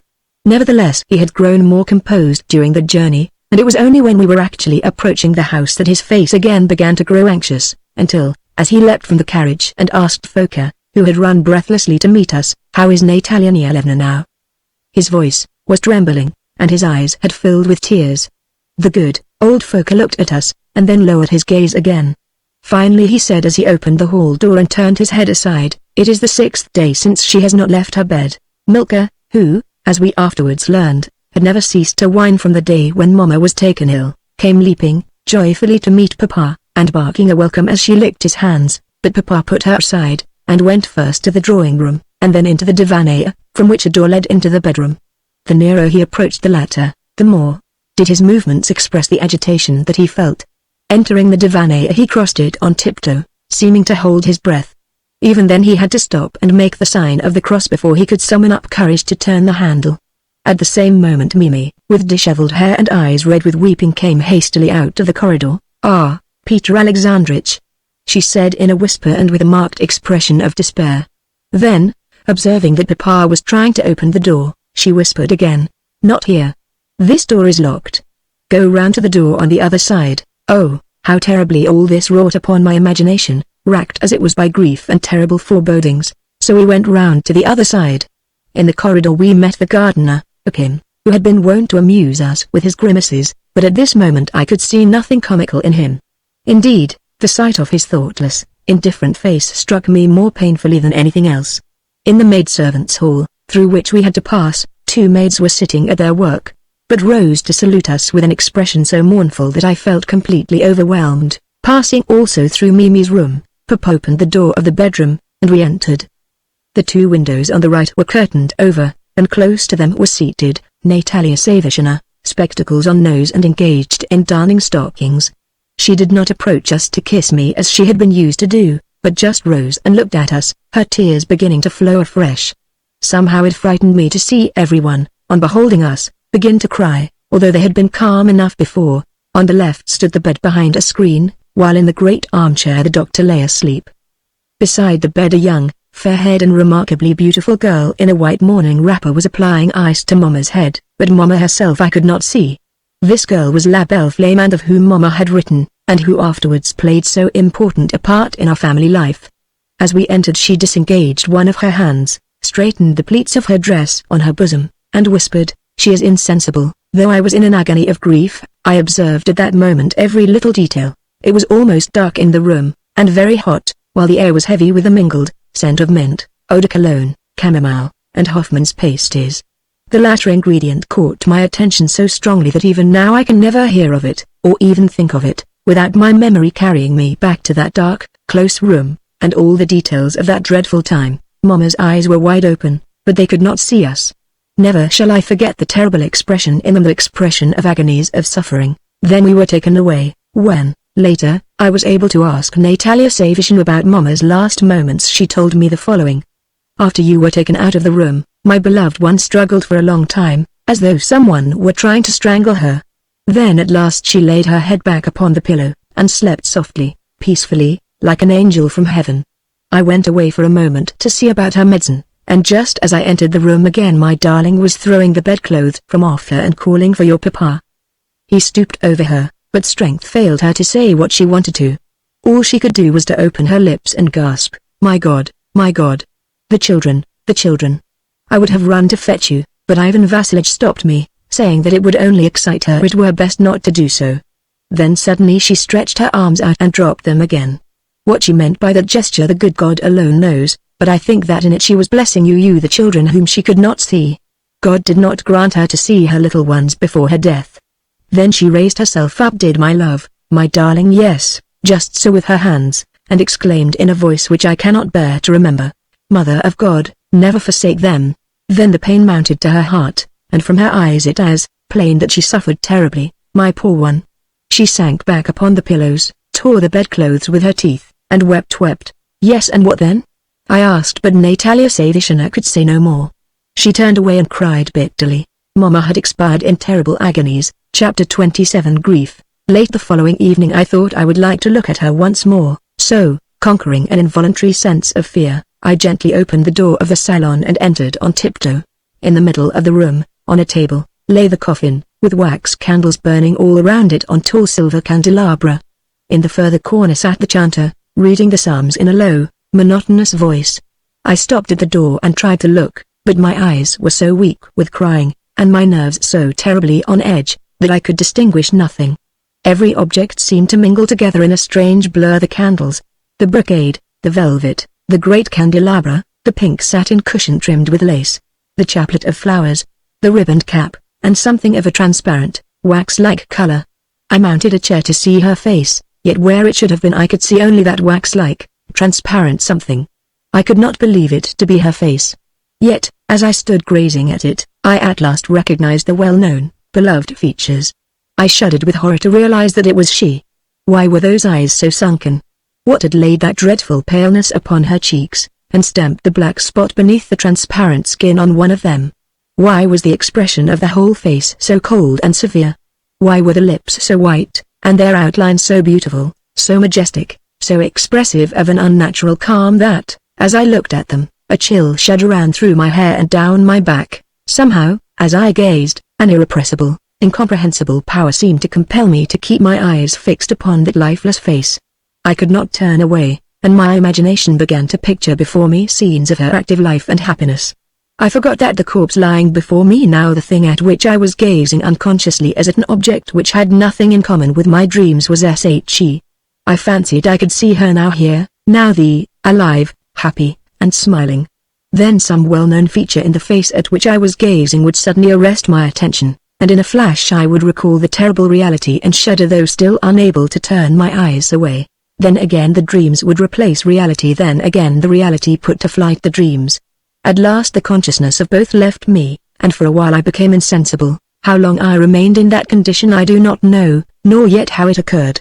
I only know that for a time I lost all sense of existence, and experienced a kind of vague blissfulness which, though grand and sweet, was also sad. It may be that, as it ascended to a better world, her beautiful soul had looked down with longing at the world in which she had left us, that it had seen my sorrow, and, pitying me, had returned to earth on the wings of love to console and bless me with a heavenly smile of compassion. The door creaked as the chanter entered, who was to relieve his predecessor. The noise awakened me, and my first thought was that, seeing me standing on the chair in a posture which had nothing touching in its aspect, he might take me for an unfeeling boy who had climbed onto the chair out of mere curiosity, wherefore I hastened to make the sign of the cross, to bend down my head, and to burst out crying. As I recall now my impressions of that episode, I find that it was only during my moments of self-forgetfulness that my grief was wholehearted. True, both before and after the funeral I never ceased to cry and to look miserable, yet I feel conscience-stricken when I recall that grief of mine, seeing that always present in it there was an element of conceit, of a desire to show that I was more grieved than anyone else, of an interest which I took in observing the effect produced upon others by my tears, and of an idle curiosity leading me to remark Mimi's bonnet and the faces of all present. The mere circumstance that I despised myself for not feeling grief to the exclusion of everything else, and that I endeavored to conceal the fact, shows that my sadness was insincere and unnatural. I took a delight in feeling that I was unhappy, and in trying to feel more so. Consequently this egotistic consciousness completely annulled any element of sincerity in my woe. That night I slept calmly and soundly, as is usual after any great emotion, and awoke with my tears dried and my nerves restored. At 10 o'clock we were summoned to attend the pre-funeral requiem. The room was full of weeping servants and peasants who had come to bid farewell to their late mistress. During the service I myself wept a great deal, made frequent signs of the cross, and performed many genuflections, but I did not pray with my soul, and felt, if anything, almost indifferent. My thoughts were chiefly centered upon the new coat which I was wearing, a garment which was tight and uncomfortable, and upon how to avoid soiling my trousers at the knees. Also I took the most minute notice of all present. Papa stood at the head of the coffin. He was as white as snow, and only with difficulty restrained his tears. His tall figure in its black frock coat, his pale, expressive face, the graceful, assured manner in which, as usual, he made the sign of the cross or bowed until he touched the floor with his hand, a custom of the Greek funeral rite, or took the candle from the priest or went to the coffin, all were exceedingly effective. Yet for some reason or another I felt a grudge against him for that very ability to appear effective at such a moment. Mimi stood leaning against the wall as though scarcely able to support herself. Her dress was all awry and covered with feathers, and her cap cocked to one side, while her eyes were red with weeping, her legs trembling under her, and she sobbed incessantly in a heartrending manner as ever and again she buried her face in her handkerchief or her hands. I imagined that she did this to check her continual sobbing without being seen by the spectators. I remember, too, her telling Papa, the evening before, that Mama's death had come upon her as a blow from which she could never hope to recover, that with Mama she had lost everything, but that the angel, as she called my mother, had not forgotten her when at the point of death, since she had declared her wish to render her, Mimi's, and Katinka's fortune secure forever. Mimi had shed bitter tears while relating this, and very likely her sorrow, if not wholly pure and disinterested, was in the main sincere. Lubotshka, in black garments and suffused with tears, stood with her head bowed upon her breast. She rarely looked at the coffin, Yet whenever she did so her face expressed a sort of childish fear. Katinka stood near her mother, and, despite her lengthened face, looked as lovely as ever. Woloda's frank nature was frank also in grief. He stood looking grave and as though he was staring at some object with fixed eyes. Then suddenly his lips would begin to quiver, and he would hastily make the sign of the cross, and bend his head again. Such of those present as were strangers I found intolerable. In fact, the phrases of condolence with which they addressed Papa, such, for instance, as that she is better off now, she was too good for this world, and so on, awakened in me something like fury. What right had they to weep over or to talk about her? Some of them, in referring to ourselves, called us orphans, just as though it were not a matter of common knowledge that children who have lost their mother are known as orphans. Probably, I thought, they like to be the first to give us that name, just as some people find pleasure in being the first to address a newly married girl as Madam. In a far corner of the room, and almost hidden by the open door of the dining room, stood a grey old woman with bent knees. With hands clasped together and eyes lifted to heaven, she prayed only not wept. Her soul was in the presence of God, and she was asking him soon to reunite her to her whom she had loved beyond all beings on this earth, and whom she steadfastly believed that she would very soon meet again. There stands one who sincerely loved her, I thought to myself, and felt ashamed. The requiem was over. They uncovered the face of the deceased, and all present except ourselves went to the coffin to give her the kiss of farewell. One of the last to take leave of her departed mistress was a peasant woman who was holding by the hand a pretty little girl of 5 whom she had brought with her, God knows for what reason. Just at a moment when I chanced to drop my wet handkerchief and was stooping to pick it up again, a loud, piercing scream startled me, and filled me with such terror that, were I to live 100 years more, I should never forget it. Even now the recollection always sends a cold shudder through my frame. I raised my head. Standing on the chair near the coffin was the peasant woman, while struggling and fighting in her arms was the little girl, and it was this same poor child who had screamed with such dreadful, desperate frenzy as, straining her terrified face away, she still continued to gaze with dilated eyes at the face of the corpse. I too screamed in a voice perhaps more dreadful still, and ran headlong from the room. Only now did I understand the source of the strong, oppressive smell which, mingling with the scent of the incense, filled the chamber, while the thought that the face which, but a few days ago, had been full of freshness and beauty, the face which I loved more than anything else in all the world, was now capable of inspiring horror, at length revealed to me, as though for the first time, the terrible truth, and filled my soul with despair. Chapter 28 Sad Recollections. Mama was no longer with us, but our life went on as usual. We went to bed and got up at the same times and in the same rooms. Breakfast, luncheon, and supper continued to be at their usual hours. Everything remained standing in its accustomed place. Nothing in the house or in our mode of life was altered. Only, she was not there, yet it seemed to me as though such a misfortune ought to have changed everything. Our old mode of life appeared like an insult to her memory. It recalled too vividly her presence. The day before the funeral I felt as though I should like to rest a little after luncheon, and accordingly went to Natalia Savishna's room with the intention of installing myself comfortably under the warm, soft down of the quilt on her bed. When I entered I found Natalia herself lying on the bed and apparently asleep, but, on hearing my footsteps, she raised herself up, removed the handkerchief which had been protecting her face from the flies, and, adjusting her cap, sat forward on the edge of the bed. Since it frequently happened that I came to lie down in the room, she guessed my errand at once, and said, "So you have come to rest here a little, have you? Lie down, then, my dearest." "Oh, but what is the matter with you, Natalia Savishna?" I exclaimed as I forced her back again. "I did not come for that." "No, you are tired yourself, so you lie down." "I am quite rested now, darling," she said, though I knew that it was many a night since she had closed her eyes.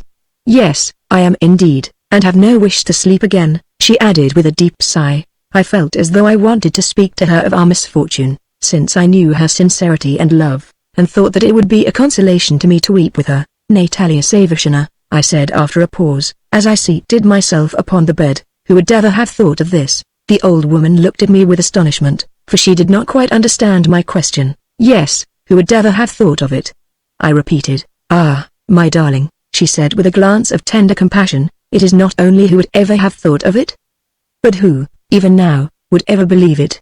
I am old, and my bones should long ago have gone to rest rather than that I should have lived to see the old master, your grandpapa, of blessed memory, and Prince Nikolayevich, and his 2 brothers, and your sister Amenka all buried before me. though all younger than myself, and now my darling, to my never-ending sorrow, gone home before me. Yet it has been God's will. He took her away because she was worthy to be taken, and because he has need of the good ones. This simple thought seemed to me a consolation, and I pressed closer to Natalia. She laid her hands upon my head as she looked upward with eyes expressive of a deep, but resigned, sorrow. In her soul was a sure and certain hope that God would not long separate her from the one upon whom the whole strength of her love had for many years been concentrated. Yes, my dear, she went on, it is a long time now since I used to nurse and fondle her, and she used to call me Natasha. She used to come jumping upon me, and caressing and kissing me, and say, my Nashik, my darling, my ducky, and I used to answer jokingly, well, my love, I don't believe that you do love me. You will be a grown-up young lady soon, and going away to be married, and will leave your Nashik forgotten. Then she would grow thoughtful and say, I think I had better not marry if my Nashik cannot go with me, for I mean never to leave her. Yet, alas, she has left me now. Who was there in the world she did not love? Yes, my dearest, it must never be possible for you to forget your mamma. She was not a being of earth, she was an angel from heaven. When her soul has entered the heavenly kingdom she will continue to love you and to be proud of you even there. But why do you say when her soul has entered the heavenly kingdom? I asked. I believe it is there now. No, my dearest, replied Natalia as she lowered her voice and pressed herself yet closer to me. Her soul is still here, and she pointed upwards. She spoke in a whisper, but with such an intensity of conviction that I too involuntarily raised my eyes and looked at the ceiling, as though expecting to see something there. Before the souls of the just enter paradise they have to undergo 40 trials for 40 days, and during that time they hover around their earthly home. A Russian popular legend. She went on speaking for some time in this strain, speaking with the same simplicity and conviction as though she were relating common things which she herself had witnessed, and to doubt which could never enter into anyone's head. I listened almost breathlessly, and though I did not understand all she said, I never for a moment doubted her word. Yes, my darling, she is here now, and perhaps looking at us and listening to what we are saying, concluded Natalia. Raising her head, she remained silent for a while. At length she wiped away the tears which were streaming from her eyes, looked me straight in the face, and said in a voice trembling with emotion, Ah, it is through many trials that God is leading me to him. Why, indeed, am I still here? Whom have I to live for? Whom have I to love? Do you not love the United States, then? I asked sadly, and half choking with my tears. Yes, God knows that I love you, my darling. But to love anyone as I loved her, that I cannot do. She could say no more, but turned her head aside and wept bitterly. As for me, I no longer thought of going to sleep, but sat silently with her and mingled my tears with hers. Presently Foka entered the room, but, on seeing our emotion and not wishing to disturb us, stopped short at the door. Do you want anything, my good Foka? Asked Natalia as she wiped away her tears. If you please, 1/2 pound of currants, 4 pounds of sugar, and 3 pounds of rice for the kushia. Cakes partaken of by the mourners at a Russian funeral. Yes, in one moment, said Natalia as she took a pinch of snuff and hastened to her drawers. All traces of the grief, aroused by our conversation, disappeared on the instant that she had duties to fulfill, for she looked upon those duties as of paramount importance. But why 4 pounds? She objected as she weighed the sugar on a steelyard. 3½ would be sufficient, and she withdrew a few lumps. How is it, too, that, though I weighed out 8 pounds of rice yesterday, more is wanted now? No offense to you, Foka, but I am not going to waste rice like that. I suppose Vanka is glad that there is confusion in the house just now, for he thinks that nothing will be looked after, but I am not going to have any careless extravagance with my master's goods. Did one never hear of such a thing? 8 pounds. Well, I have nothing to do with it. He says it is all gone, that's all. Well, there it is. Let him take it. I was struck by the sudden transition from the touching sensibility with which she had just been speaking to me to this petty reckoning and captiousness. Yet, thinking it over afterwards, I recognized that it was merely because, in spite of what was lying on her heart, she retained the habit of duty, and that it was the strength of that habit which enabled her to pursue her functions as of old. Her grief was too strong and too true to require any pretense of being unable to fulfill trivial tasks, nor would she have understood that anyone could so pretend. Vanity is a sentiment so entirely at variance with genuine grief, yet a sentiment so inherent in human nature, that even the most poignant sorrow does not always drive it wholly forth. Vanity mingled with grief shows itself in a desire to be recognized as unhappy or resigned, and this ignoble desire an aspiration which, for all that we may not acknowledge it is rarely absent, even in cases of the utmost affliction takes off greatly from the force, the dignity, and the sincerity of grief. Natalia Savishna had been so sorely smitten by her misfortune that not a single wish of her own remained in her soul. She went on living purely by habit. Having handed over the provisions to Foka, and reminded him of the refreshments which must be ready for the priests, she took up her knitting and seated herself by my side again. The conversation reverted to the old topic, and we once more mourned and shed tears together. These talks with Natalia I repeated every day, for her quiet tears and words of devotion brought me relief and comfort. Soon, however, a parting came. 3 days after the funeral we returned to Moscow, and I never saw her again. Grandmama received the sad tidings only on our return to her house, and her grief was extraordinary. At first we were not allowed to see her, since for a whole week she was out of her mind, and the doctors were afraid for her life. Not only did she decline all medicine whatsoever, but she refused to speak to anybody or to take nourishment, and never closed her eyes in sleep. Sometimes, as she sat alone in the armchair in the room, she would begin laughing and crying at the same time, with a sort of tearless grief, or else relapse into convulsions, and scream out dreadful, incoherent words in a horrible voice. It was the first dire sorrow which she had known in her life, and it reduced her almost to distraction. She would begin accusing first one person, and then another, of bringing this misfortune upon her, and rail at and blame them with the most extraordinary virulence. Finally she would rise from her armchair, pace the room for a while, and end by falling senseless to the floor. Once, when I went to the room, she appeared to be sitting quietly in her chair, yet with an air which struck me as curious. Though her eyes were wide open, their glance was vacant and meaningless, and she seemed to gaze in my direction without seeing me. Suddenly her lips parted slowly in a smile, and she said in a touchingly tender voice, "Come here, then, my dearest one, come here, my angel." Thinking that it was myself she was addressing, I moved towards her, but it was not I whom she was beholding at that moment. "Oh, my love," she went on. "If only you could know how distracted I have been, and how delighted I am to see you once more." I understood then that she believed herself to be looking upon Mama, and halted where I was. "They told me you were gone," she concluded with a frown, "but what nonsense. As if you could die before me." And she laughed a terrible, hysterical laugh. Only those who can love strongly can experience an overwhelming grief. Yet their very need of loving sometimes serves to throw off their grief from them and to save them. The moral nature of man is more tenacious of life than the physical, and grief never kills.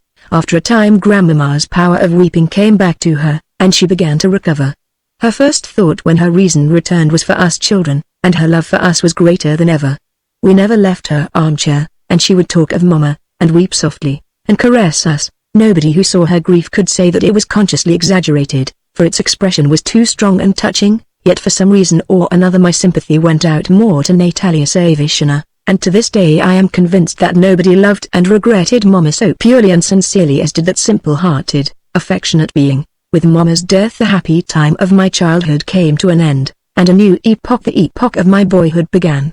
But since my memories of Natalia Savishna, who exercised such a strong and beneficial influence upon the bent of my mind and the development of my sensibility, belong rather to the first period, I will add a few words about her and her death before closing this portion of my life.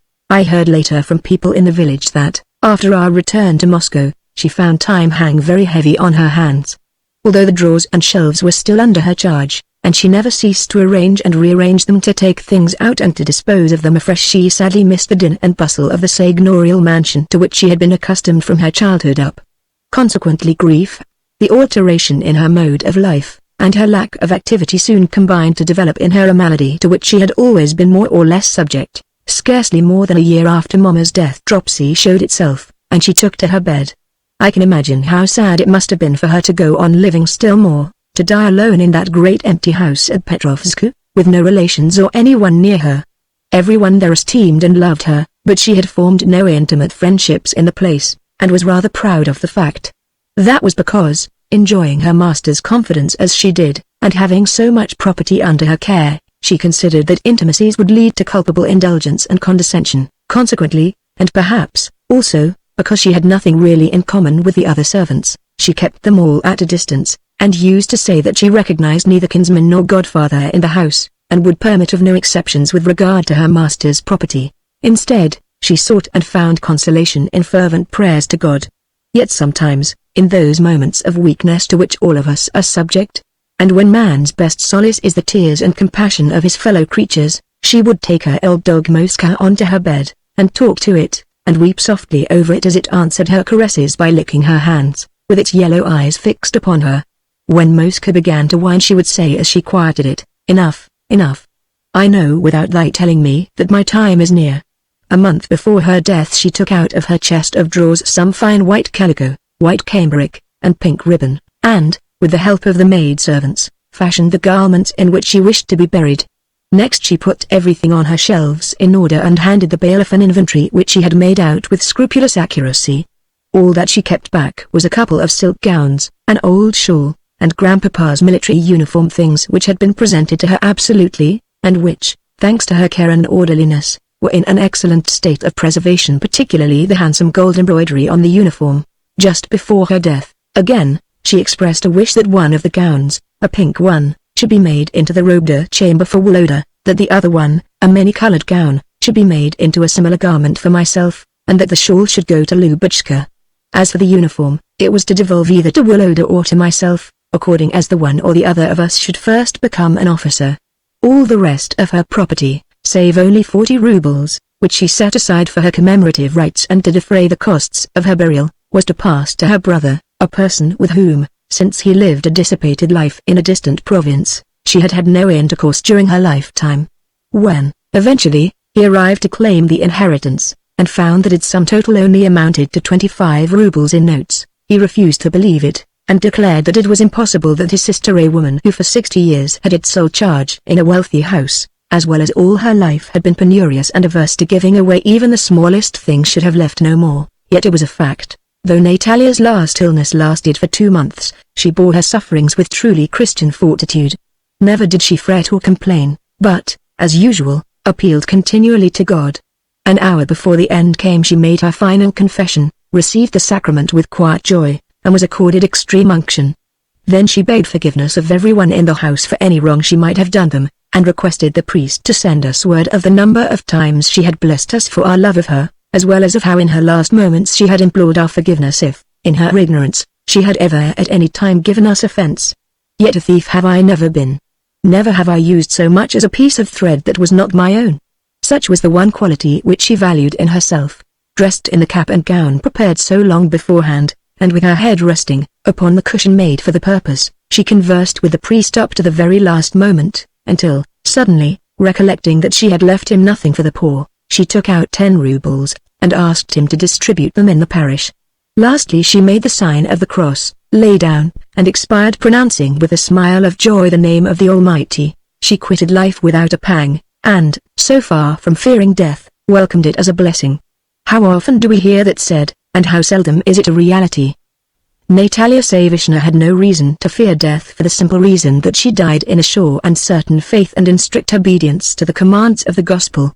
Her whole life had been one of pure, disinterested love, of utter self-negation. Had her convictions been of a more enlightened order, her life directed to a higher aim, would that pure soul have been the more worthy of love and reverence? She accomplished the highest and best achievement in this world. She died without fear and without repining. They buried her where she had wished to lie, near the little mausoleum which still covers Mama's tomb. The little mound beneath which she sleeps is overgrown with nettles and burdock, and surrounded by a black railing, but I never forget, when leaving the mausoleum, to approach that railing, and to salute the plot of earth within by bowing reverently to the ground. Sometimes, too, I stand thoughtfully between the railing and the mausoleum, and sad memories pass through my mind. Once the idea came to me as I stood there. Did Providence unite me to those two beings solely in order to make me regret them my life long?